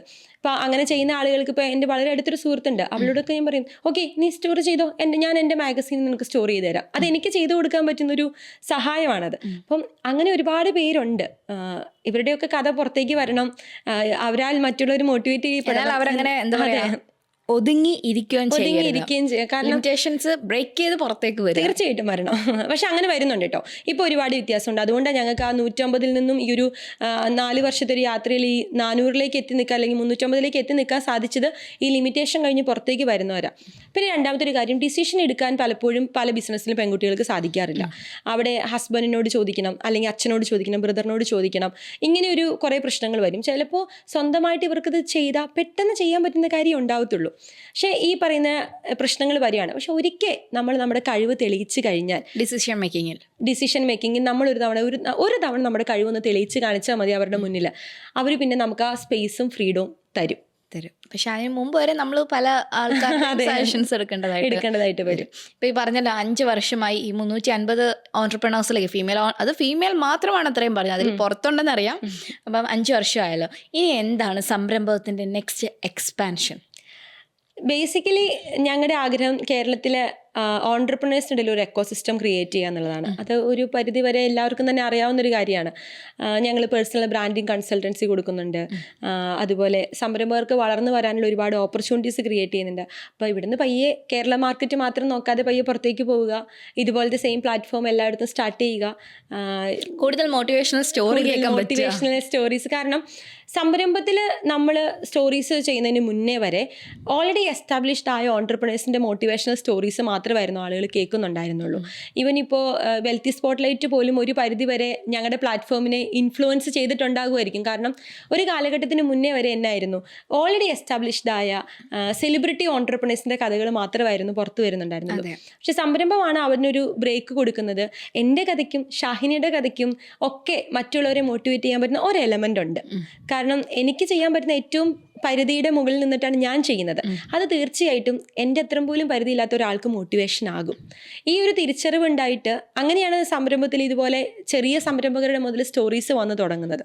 അപ്പോൾ ഇനിയും കൂടുതൽ സ്ഥലങ്ങളിലേക്ക് വ്യാപിപ്പിക്കുക, കൂടുതൽ കഥകൾ പുറത്തേക്ക് കൊണ്ടുവരിക, കേരളത്തിൻ്റെ അങ്ങോളം ഇങ്ങോളം ഒളിഞ്ഞിരുന്ന് കച്ചവടം ചെയ്യുന്ന സംരംഭകരെ അവരുടെ ജീവിതാനുഭവങ്ങൾ കൊണ്ട് പുറത്തേക്ക് കൊണ്ടുവരിക എന്നൊക്കെയുള്ളതാണ് സംരംഭത്തിൻ്റെ ഒരു ഫ്യൂച്ചർ പ്ലാൻ, ഇതുവരെയുള്ള ഫ്യൂച്ചർ പ്ലാൻ. ഓക്കെ, നിങ്ങളുടെ കമ്പനിയിൽ ഇപ്പോൾ പാർട്ട്നേഴ്സ് ആണെന്ന് പറഞ്ഞു, എന്നാലും സംരംഭത്തിൻ്റെ കമ്പനീസിൽ ഇപ്പോൾ എത്രത്തോളം എംപ്ലോയീസ് ഉണ്ട്? നമുക്കിപ്പോൾ അറൗണ്ട് എല്ലാം കൂടി ഒരു 20 സ്റ്റാഫ്. ഈ 20 സ്റ്റാഫിനെ മാനേജ് ചെയ്യുക അത്ര ഈസി ആയിട്ടൊരു കാര്യമല്ല. അപ്പം എങ്ങനെയാണ് ഈ 20 സ്റ്റാഫിനെ മാനേജ് ചെയ്യുന്നത്? നമുക്കുള്ള ഏറ്റവും ഒരു പ്രത്യേകത എന്താണെന്ന് വെച്ചാൽ ഞങ്ങളുടെ അതേ തോട്ട് പ്രോസസ്സ് ഉള്ളവരാണ് ഞങ്ങളുടെ കൂടെയുള്ള എംപ്ലോയീസ്. അതുകൊണ്ട് തന്നെ വലിയ പാടൊന്നും ഇല്ല ഇവരെ മാനേജ് ചെയ്യാൻ എളുപ്പമാണ്. ഇപ്പം എഡിറ്റോറിയൽ ടീം ആണെങ്കിലും ഞങ്ങളുടെ കൂടെ 5 വർഷമായിട്ടും 7 വർഷമായിട്ടൊക്കെ വർക്ക് ചെയ്യുന്നവരുണ്ട്. അപ്പോൾ അവരെ സംബന്ധിച്ച് ഞങ്ങളൊരു കാര്യം പറഞ്ഞു കഴിഞ്ഞാൽ അവർക്ക് കൃത്യമായിട്ട് അറിയാം ഇനി ഇത് എന്നാ ചെയ്യണ്ടേ, എങ്ങനെയാണ് മുന്നോട്ട് കൊണ്ടുപോകുന്നത് അവർക്ക് കൃത്യമായിട്ട് അറിയാം. അതുകൊണ്ട് തന്നെ ആ ഒരു മാനേജ്മെൻറ്റ് ഈസിയാണ്. കാരണം ഞങ്ങൾ ചിന്തിക്കുന്ന പോലെ തന്നെ അവരും ചിന്തിക്കുന്നുണ്ട് ഒരു പരിധി വരെ. അതുകൊണ്ട് വലിയ ടാസ്ക് അല്ല. ബിസിനസ് മാനേജ്മെന്റ് ഈസി ആണെന്ന് ശശി ഇപ്പോൾ പറഞ്ഞു. അപ്പോൾ ഈ ചേച്ചിയുടെ ഫിനാൻഷ്യൽ മാനേജ്മെന്റ് എങ്ങനെ? അത് ഈസി ആണോ? ഭയങ്കര എക്സ്പെൻസീവ് ആയിട്ടുള്ള ഒരു പേഴ്സൺ ആണോ? അതോ ഭയങ്കര പിടിച്ച് പൈസ എടുക്കുന്ന ഒരു പേഴ്സൺ ആണോ? എങ്ങനെയാണ് ഫിനാൻഷ്യൽ മാനേജ്മെന്റ്? അങ്ങനെ ചോദിച്ചു കഴിഞ്ഞാൽ ഞാൻ പെട്ടുപോകും. കാരണം അല്ല, ലൈഫ് സ്റ്റാൻഡേർഡ് മാറുന്നതനുസരിച്ചിട്ട് എല്ലാവരും മാറുമല്ലോ. ഇപ്പോൾ ഞാൻ 5 വർഷം മുന്നേ ഈ ഹോളിഡേൻ്റെ താഴേക്കൂടെ പോകുമ്പോൾ ആലോചിച്ചിട്ടുണ്ട്, ഇവിടെ നിന്ന് ഒരു ചായ കുടിക്കാൻ പറ്റുമായിരുന്നെങ്കിൽ എന്ന് ഞാൻ ആലോചിച്ചിട്ടുണ്ട്. കാരണം അന്ന് നമ്മൾ 10 രൂപയ്ക്ക് മുകളിൽ ഒരു ചായ കുടിക്കുന്നതിനെ കുറിച്ച് ചിന്തിക്കുകയില്ല. പക്ഷേ ഇന്ന് നമുക്ക് ഹോളിഡേയിൽ പോയി ഭക്ഷണം കഴിക്കുന്ന അത്ര വലിയൊരു ഹെക്ടിക് ആയിട്ടുള്ള കാര്യമല്ല. അപ്പോൾ ലൈഫ് സ്റ്റാൻഡേർഡ് മാറുന്നതനുസരിച്ചിട്ട് നമ്മൾ ഒരുപാട് കാര്യങ്ങൾ മാറുന്നുണ്ട്. ഇപ്പൊ പണ്ട് നമ്മളൊരു ഫോൺ എടുക്കുന്നതോ അല്ലെങ്കിൽ ഇപ്പം വണ്ടി മേടിക്കുന്നതോ ഒക്കെ നമ്മളെ ചിന്തിക്കാൻ പറ്റാത്ത കുറെ കാര്യങ്ങളുണ്ടായിരുന്നു. പക്ഷെ ഇന്ന് സാധിക്കുന്നുണ്ട്. Okay. അത് വേറൊന്നുമല്ല, നമ്മള് കച്ചവടം ചെയ്യുന്നതും ഒക്കെ നമ്മുടെ ലൈഫിനൊരു കുറച്ചുകൂടി സ്റ്റാൻഡേർഡ് ഉണ്ടാവാൻ വേണ്ടിയിട്ടാണല്ലോ ചേഞ്ച് വരുത്തിയിട്ടുള്ളൂ. അല്ലാതെ ഞാൻ അങ്ങനെ ഓവറായിട്ടൊന്നും ചെയ്യുന്ന ഒരാളൊന്നും അല്ല. ഒരു 100 രൂപ കൈ കിട്ടിയാൽ അതെങ്ങനെ, എത്രത്തോളം ചേച്ചി അത് എക്സ്പെൻസ് ആക്കും, സേവ് ചെയ്യും? ഒരു 100 രൂപ എങ്ങനെയാണ് കൈകാര്യം ചെയ്യുന്നത്? ഒരു എക്സാമ്പിൾ പറഞ്ഞു. ഒരു 100 രൂപ കൈ കിട്ടിയാൽ. ഇതിപ്പോൾ എൻ്റെ വീട്ടുകാർ കേൾക്കണ്ട. കാരണം 100 രൂപ കൈ കിട്ടിയാൽ 101 രൂപയും ചിലവാക്കും. അങ്ങനെയല്ല, സേവിങ്സ് ഒക്കെ ഒരു സൈഡിൽ ചെറുതായിട്ട് രീതിയിലുണ്ട്. അതാണ് നമുക്ക് വേണ്ടത്. തീർച്ചയായിട്ടും. പിന്നെ ഈ പറഞ്ഞതുപോലെ കെട്ടിയോന് സർക്കാർ ജോലിയാണ്. അപ്പൊ നമ്മൾ ആ പാട്ടിനെ കുറിച്ച് അത്ര ചിന്തിക്കുന്നില്ല. പക്ഷെ കുഴപ്പമില്ല. എല്ലാത്തിനേക്കാളും ഉപരി നമ്മുടെ കയ്യിൽ ആരോടും ചോദിക്കാതെ കുറച്ച് പൈസ ഉണ്ടാവണം നമ്മുടെ കാര്യങ്ങൾ നടത്താൻ. ചിലപ്പോൾ നമ്മുടെ വീട്ടിൽ നിന്ന് ആരെങ്കിലും വിളിച്ചിട്ട് പറയണം, കൊച്ചി ഒരു 1000 രൂപ ഗൂഗിൾ പേ ചെയ്തെന്ന് ചോദിക്കുമ്പോൾ അത് കൊടുക്കാൻ നമ്മുടെ കയ്യിൽ ഉണ്ടാവണം. അത് ഞാനെന്നല്ല, എല്ലാവരുടെ കയ്യിലും, പെൺകുട്ടികളായ എല്ലാവരുടെയും കയ്യിൽ നമ്മുടെ കാര്യങ്ങൾക്ക് നമുക്കൊരു ക്ലിപ്പ് വാങ്ങണം, ഒരു ചീപ്പ് വാങ്ങണം, അല്ലെങ്കിൽ ഒരു നല്ല വള കണ്ടപ്പോൾ ഒന്ന് മേടിക്കണം. വലിയ വിലയൊന്നും ഉണ്ടാവുകയില്ല, പക്ഷെ അത് മേടിക്കാൻ നമ്മുടെ കയ്യിൽ എപ്പോഴും കുറച്ച് പൈസ ഉണ്ടാവണം. എൻ്റെ സ്കീം അത്രയേ ഉള്ളൂ. എപ്പോഴും എൻ്റെ അക്കൗണ്ടിൽ കുറച്ച് കാശ് ഉണ്ടാവണം, ആരോടും ഒത്തിരി ഒന്നും ചോദിക്കാതെ. അതാണ് നമ്മുടെ ആവശ്യം. അടുത്ത ക്വസ്റ്റ്യനും ഇതായിരുന്നു. അതിന് ഉത്തരം എനിക്കിങ്ങനെ തന്നു. അതായത് പെൺകുട്ടികൾ വിമണ് ഈ മണി മാനേജ്മെന്റ് സ്ത്രീകൾക്ക് ആവശ്യമായതാണ് പൈസ എത്രത്തോളം സ്ത്രീക്ക് വേണം, അവൾ ഇൻഡിപെൻഡന്റ് ആവണം. ഈ ഒരു ക്വസ്റ്റ്യൻ ആയിരുന്നു ഞാൻ ചോദിക്കാൻ വെച്ചില്ല. ഫിനാൻഷ്യൽ ഇൻഡിപെൻഡൻസി ഭയങ്കര ഇമ്പോർട്ടൻ്റാണ്. ഞാനത് ജോലിയില്ലാതിരുന്ന ഒരു 2 വർഷം അനുഭവിച്ച ഒരാളാണ്. കാരണം എനിക്ക് കൊച്ചിനൊരു ഉടുപ്പ് കണ്ടു കഴിയുമ്പോൾ അത് മേടിക്കാൻ ആഗ്രഹം ഉണ്ടെങ്കിലും എൻ്റെ കയ്യിൽ പൈസ ഇല്ലാത്ത ഞാൻ മേടിക്കാതിരുന്നിട്ടുണ്ട്. ചിലപ്പോൾ എനിക്ക് ഹസ്ബൻഡോട് ചോദിച്ചാൽ തരും, പക്ഷെ ഞാൻ അതുവരെ ഫിനാൻഷ്യൽ ഇൻഡിപെൻഡൻസി ഉണ്ടായിരുന്ന ഒരാളാണ്. പെട്ടെന്ന് അത് മാറിക്കഴിഞ്ഞപ്പോൾ ഒരു ബുദ്ധിമുട്ടായിരുന്നു. ഫിനാൻഷ്യൽ ഇൻഡിപെൻഡൻസി പുരുഷനെന്നല്ല, സ്ത്രീ എന്നല്ല, ഒരു എല്ലാവർക്കും മനുഷ്യന് ഉണ്ടാവണം. അവിടെ നമ്മളൊരു ജെൻഡർ വ്യത്യാസങ്ങളൊന്നും ഇല്ലാതെ എല്ലാവരുടെയും ആഗ്രഹം അതല്ലേ, നമ്മുടെ കയ്യിൽ ആവശ്യത്തിന് പൈസ ഉണ്ടാവുക, നമ്മുടെ ആവശ്യത്തിന് കാശുണ്ടാവുക, അല്ലാതെ ഒരുപാട് പൈസ ഉണ്ടാവുക എന്നുള്ളതല്ല, നമ്മുടെ കാര്യങ്ങളൊക്കെ നടന്നു പോകാനുള്ള പൈസ, അതാണ് എല്ലാവരും ആഗ്രഹിക്കുന്നത്. എസ്പെഷ്യലി പെൺപിള്ളേരിലേക്ക് വരികയാണെങ്കിൽ അവരെ സംബന്ധിച്ച് ഞാൻ ആദ്യം പറഞ്ഞതുപോലെ കുഞ്ഞു ആഗ്രഹങ്ങളൊക്കെ ഉണ്ടാവുള്ളൂ. നമ്മുടെ കുഞ്ഞു ആഗ്രഹങ്ങൾ അവരെ സംബന്ധിച്ച് അനാവശ്യമായിരിക്കും. ചിലപ്പോൾ നമ്മുടെ അച്ഛനോടോ അല്ലെങ്കിൽ ഹസ്ബൻഡിനോടോ ഒക്കെ ചോദിക്കുമ്പോൾ അവരെ സംബന്ധിച്ച് നമ്മുടെ കുഞ്ഞു ആഗ്രഹങ്ങൾ അവർക്ക് അനാവശ്യമാണ്. അപ്പോൾ നമ്മുടെ കുഞ്ഞു ആഗ്രഹങ്ങൾ നമ്മുടെ ആഗ്രഹങ്ങളാണ്. അത് നിറവേറ്റാനുള്ളൊരു ഇൻഡിപെൻഡൻസ് നമ്മുടെ കയ്യിൽ എല്ലാ കാലത്തും ഉണ്ടാവണം. നമ്മൾ കുഞ്ഞിലെ മൂലം ഉണ്ടാവണം. അത് നമുക്ക് കുഞ്ഞിലെ മൂലം ഏത് രീതിയിൽ വേണമെങ്കിലും ഉണ്ടാക്കാം കേട്ടോ. പോക്കറ്റ് മണി സൂക്ഷിച്ചു വെക്കാം, പാർട്ട് ടൈം ജോലിക്ക് പോകാം, എങ്ങനെ വേണമെങ്കിലും ചെയ്യാം. അത് ഉണ്ടാവണം. ഏതൊരു പ്രത്യേകിച്ച് പെൺകുട്ടികളുടെ കാര്യത്തിൽ, തീർച്ചയായിട്ടും ഹ്യൂമൻ ബീന്റെ കാര്യത്തിലാണെങ്കിൽ അത് ഉണ്ടാവണം. അപ്പോൾ ഈ പറഞ്ഞ പോലെ സേഫ്റ്റി അല്ലെങ്കിൽ ഒരു സെക്യൂരിറ്റി എന്ന് പറയുന്നത് സ്ത്രീകൾ മാത്രമല്ല, നമ്മുടെ സൊസൈറ്റിയും കൂടെ വിചാരിക്കണം അല്ലേ? തീർച്ചയായിട്ടും. എന്നാലേ നമുക്ക് ആ ഒരു ലിമിറ്റേഷൻസിനെയൊക്കെ ബ്രേക്ക് ചെയ്ത് മുന്നോട്ട് പോകാൻ പറ്റത്തുള്ളൂ, സ്ത്രീക്കും പോകാൻ പറ്റും. ഇപ്പൊ ബിസിനസ് മേഖലയിലോട്ട് ഒത്തിരി ആൾക്കാർ വരുന്നുണ്ട്. കൂടുതൽ നമ്മുടെ എവറി ഡേ ഓരോ ബിസിനസ് ഡെവലപ്പ് ആയിക്കൊണ്ടിരിക്കാം, അല്ലെങ്കിൽ പുതിയ ലോഞ്ച് വന്നുകൊണ്ടിരിക്കാം. അപ്പം ഈ ഒരു ബിസിനസ്, നമ്മുടെ ഈ പ്രോഗ്രാം കാണുന്ന ഒത്തിരി വ്യൂവേഴ്സ് ഉണ്ട്, ബിസിനസ്സായിട്ട് താല്പര്യമുള്ളവരും അതിനെപ്പറ്റി കേൾക്കാൻ ഇഷ്ടപ്പെടുന്നവരും. സോ അവരോട് എന്താണ് ഒരു അഡ്വൈസ് എന്ന രീതിയിൽ സ്ത്രീകൾക്ക് കൊടുക്കാനുള്ളതും പ്ലസ് ബിസിനസ്സുകാർക്ക് കൊടുക്കാനുള്ളത് എന്താ? ബിസിനസ്സിലേക്ക് വരുമ്പോൾ സ്ത്രീ പുരുഷൻ വ്യത്യാസമില്ലാതെ സംസാരിക്കാനാണ് എനിക്കിഷ്ടം. കാരണം എനിക്ക് അങ്ങനൊരു വ്യത്യാസം ഇതുവരെ ഫീൽ ചെയ്തിട്ടില്ല. അപ്പോൾ അതുകൊണ്ട് തന്നെ എനിക്ക് അങ്ങനൊരു, കാരണം പെൺപിള്ളേർക്ക് പറ്റുമെന്ന്, എല്ലാ കാര്യവും ആൺകുട്ടികൾ ചെയ്യുന്നത് പോലെ തന്നെ നമുക്ക് പറ്റും, നമുക്ക് പറ്റാത്തതായിട്ടൊന്നുമില്ല. അപ്പോൾ ബിസിനസ്സിലേക്ക് വരുമ്പോൾ അങ്ങനെ ഒരു ജെൻഡർ വ്യത്യാസം ഇല്ലാതെ തന്നെ സംസാരിക്കാനാണ് ഇഷ്ടം. ഹാർഡ് വർക്ക് ചെയ്യുക, നമ്മൾ ചെയ്യുന്ന ജോലിയോട് പാഷനേറ്റ് ആയിട്ട് ചെയ്യുക. ഇത് രണ്ടും ചെയ്തു കഴിഞ്ഞാൽ സക്സസ് എന്താണെങ്കിലും നമുക്കുണ്ടാകും. ഇപ്പം ഞങ്ങളെ സംബന്ധിച്ച് തന്നെ എടുത്തു കഴിഞ്ഞാൽ രംഗുവിൻ്റെ ഒരു കഥ കേട്ട് കഴിഞ്ഞാൽ നിങ്ങൾക്ക് മനസ്സിലാവും സംരംഭത്തിൻ്റെ ഒരു തുടക്കം എങ്ങനെയാണെന്ന്. അല്ലെങ്കിൽ ഇപ്പം ഞാൻ പറഞ്ഞതുപോലെ സ്പാർക്ക്, ഞാൻ പണ്ട് ഞങ്ങൾ തമാശയ്ക്ക് പറഞ്ഞിട്ടുണ്ട്, സ്പാർക്കിൻ്റെ ഓഫീസ് ഞങ്ങൾ തന്നെ അടിച്ചു വാരി തുടയ്ക്കുന്നത്. അപ്പോൾ ഇത് ചെയ്യുന്ന സമയത്ത് ഞാൻ പറയും, ഇനി ഫ്യൂച്ചറിൽ ഞാൻ വലിയ സംരംഭകയൊക്കെ ആകുമ്പോൾ ഞാൻ പറയും മറ്റേ ഓഫീസ് അടിച്ച് വാരിയതും ക്ലീൻ ആക്കിയതൊക്കെ ഞാൻ തന്നെയായിരുന്നു എന്നൊക്കെ പറയും. പക്ഷെ അതിന് അവസരം കിട്ടിയല്ലോ. അതിന് അവസരം കിട്ടി. അല്ല, അപ്പം നമുക്ക് ഇതുപോലെ ഒരുപാട് ബുദ്ധിമുട്ടുകൾ ഉണ്ടായിട്ടുണ്ട്. ഇപ്പം ഞാനും രംഗുവും ഒക്കെ തുടക്കകാലത്ത് നമ്മുടെ കയ്യിൽ വണ്ടിയൊന്നുമില്ല. അപ്പോൾ വണ്ടിയില്ലാത്തതുകൊണ്ട് ആകെപ്പാടെ ഉള്ളത് ഒരു രംഗുവിൻ്റെ ഒരു ബുള്ളറ്റും പിന്നെ എനിക്കൊരു സ്കൂട്ടറുമാണുള്ളത്. ഞങ്ങൾ ഇവിടെ നിന്ന് കോഴിക്കോട് നിൽക്കുന്ന ക്ലയൻറ്റിനെ വിളിക്കും, ചോദിക്കും സാർ ഇന്ന് കോഴിക്കോടുണ്ടോ? ഞങ്ങൾ കോഴിക്കോട് ഉണ്ടെന്ന് പറയും. അപ്പോൾ അദ്ദേഹം പറയും കോഴിക്കോട് ഉണ്ടെങ്കിൽ മീറ്റ് ചെയ്യാന്ന് പറയും. എന്നിട്ടായിരിക്കും ഞങ്ങൾ ഇവിടെ നിന്ന് ഈ ബൈക്കിന് കോഴിക്കോട് വരെ പോകുന്നത്. അവിടെ നമ്മൾ ഇപ്പം നമ്മൾ ചിന്തിക്കും അയ്യോ ടാൻ അടിക്കുമല്ലോ എന്നൊക്കെ ചിന്തിക്കും. പക്ഷെ അന്ന് നമ്മൾ അങ്ങനെയൊന്നും ചിന്തിക്കില്ല. കാരണം അത്രയും പാഷനേറ്റഡ് ആയിരുന്നു നമ്മൾ ചെയ്യുന്നത്. ഞാൻ ചില ദിവസങ്ങളിലൊക്കെ ആലോചിച്ചിട്ടുണ്ട്, പീരിയഡ്സിൻ്റെ ഫസ്റ്റ് ഡേയിലൊക്കെ ഞാൻ ബുള്ളറ്റിൻ്റെ പുറകിലിരുന്ന് കോഴിക്കോട് വരെ യാത്ര ചെയ്തിട്ടുണ്ട്. ചില യാത്രയിലേക്ക് ഞാൻ ആഗ്രഹിച്ചിട്ടുണ്ട് രംഗു വന്നിട്ട് ചായ കുടിക്കും. രംഗു ചായ 2 എണ്ണം കുടിക്കുവാണെങ്കിൽ എനിക്ക് അത്രയും നേരം ടാങ്കർ ഉണ്ട് ഫ്രണ്ടിൽ ആ സ്പേസിലേക്ക് കിടന്ന് ഉറങ്ങാലോ, 2 ചായ കുടിക്കണമെന്ന് ഞാൻ ആഗ്രഹിച്ചിട്ടുണ്ട്. അത്രയും നമ്മൾ ഹാർഡ് വർക്ക് ചെയ്യുമായിരുന്നു, അത്രയും നമ്മൾ പാഷനേറ്റായിട്ട് വർക്ക് ചെയ്യുമായിരുന്നു. അതിൻ്റെ ഒരു റിസൾട്ട് നമുക്ക് എന്നാണെങ്കിലും എപ്പോഴെങ്കിലും ഉണ്ടാവാതിരിക്കില്ല. അത് തന്നെയാണ് എനിക്ക് ഏതൊരു സംരംഭകനോടും വളർന്നു വരുന്നവരോടും എല്ലാവരോടും പറയുള്ളൂ. ഇപ്പോൾ ഞാൻ അത്ര എക്സ്പീരിയൻസ്ഡ് അല്ല, പക്ഷെ ഒരുപാട് പേരുടെ എക്സ്പീരിയൻസ് ഞാൻ കേൾക്കുന്നുണ്ട്. ഒരുപാട് പേരുടെ ജീവിതാനുഭവങ്ങളിലൂടെ കടന്നു പോകുമ്പോൾ അതിനകത്ത് ഒരു ഭാഗമാകാൻ സാധിച്ചിട്ടുണ്ട്. ഇവരെല്ലാവരും ഹാർഡ് വർക്ക് ചെയ്ത്, ഹാർഡ് വർക്ക് എന്ന് പറയുന്ന ഒരു ഒറ്റ ടൈമിൽ മാത്രമാണ് ഇവർ വിജയിച്ചിട്ടുള്ളൂ. അതുപോലെ പാഷനേറ്റ് ആയിട്ട് ചെയ്യുക, എനിക്കിത് ചെയ്യണം, എനിക്കിത് വേണം എന്ന് പറഞ്ഞ് ചെയ്യുന്നത് മാത്രമാണ് വിജയിക്കത്തുള്ളൂ. അതിപ്പോൾ നമ്മൾ ഒരു പഠിക്കുന്ന കുട്ടിയാണെങ്കിലും ബിസിനസ് ചെയ്യുന്ന ആളാണെങ്കിലും ജോലി ചെയ്യുന്ന ആളാണെങ്കിലും നമ്മുടെ പാഷനാണ് നമ്മളെ മുന്നോട്ട് ഡ്രൈവ് ചെയ്യാൻ പാടുള്ളൂ. അത് രണ്ടും കൈവിടാതിരുന്ന് കഴിഞ്ഞിട്ടുണ്ടെങ്കിൽ സക്സസ് നമുക്ക് തീർച്ചയായിട്ടും ഉണ്ടാകും. കുറച്ച് ക്ഷമയും കൂടെ ഉണ്ടായാൽ മാത്രം മതി.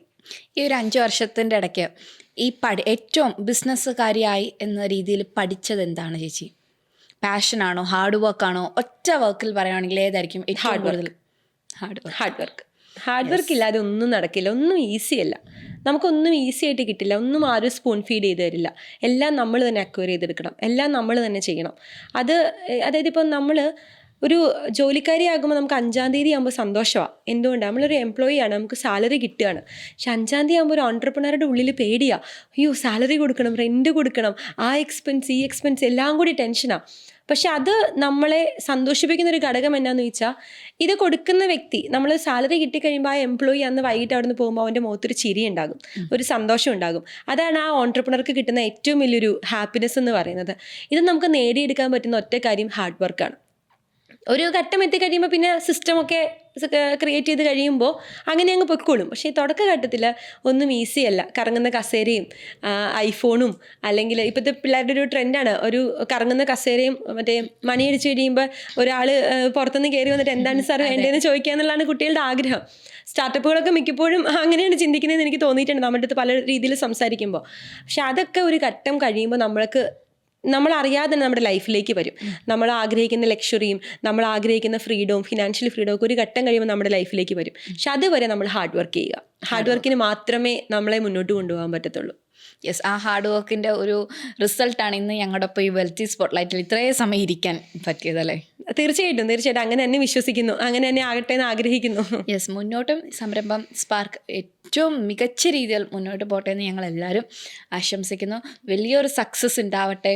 ഇനി നെക്സ്റ്റ് ഒരു സ്റ്റേജായിട്ട്, ഇപ്പോൾ കിട്ടുന്നതിൻ്റെ ഡബിൾ ഇരട്ടി സ്റ്റേജായിട്ട് കിട്ടി എനിക്ക് ഇതേപോലെ ഇൻ്റർവ്യൂ ചെയ്യാൻ പറ്റട്ടെ എന്ന് ആത്മാർത്ഥമായിട്ട് ഞങ്ങളെല്ലാവരും ആശംസിക്കുന്നു. Thank you. ഈ ഒരു ബിസി സ്കെഡ്യൂളിൽ ഞങ്ങൾക്ക് ടൈം തന്നാൽ thank you so much. Thank you so much. Thank you.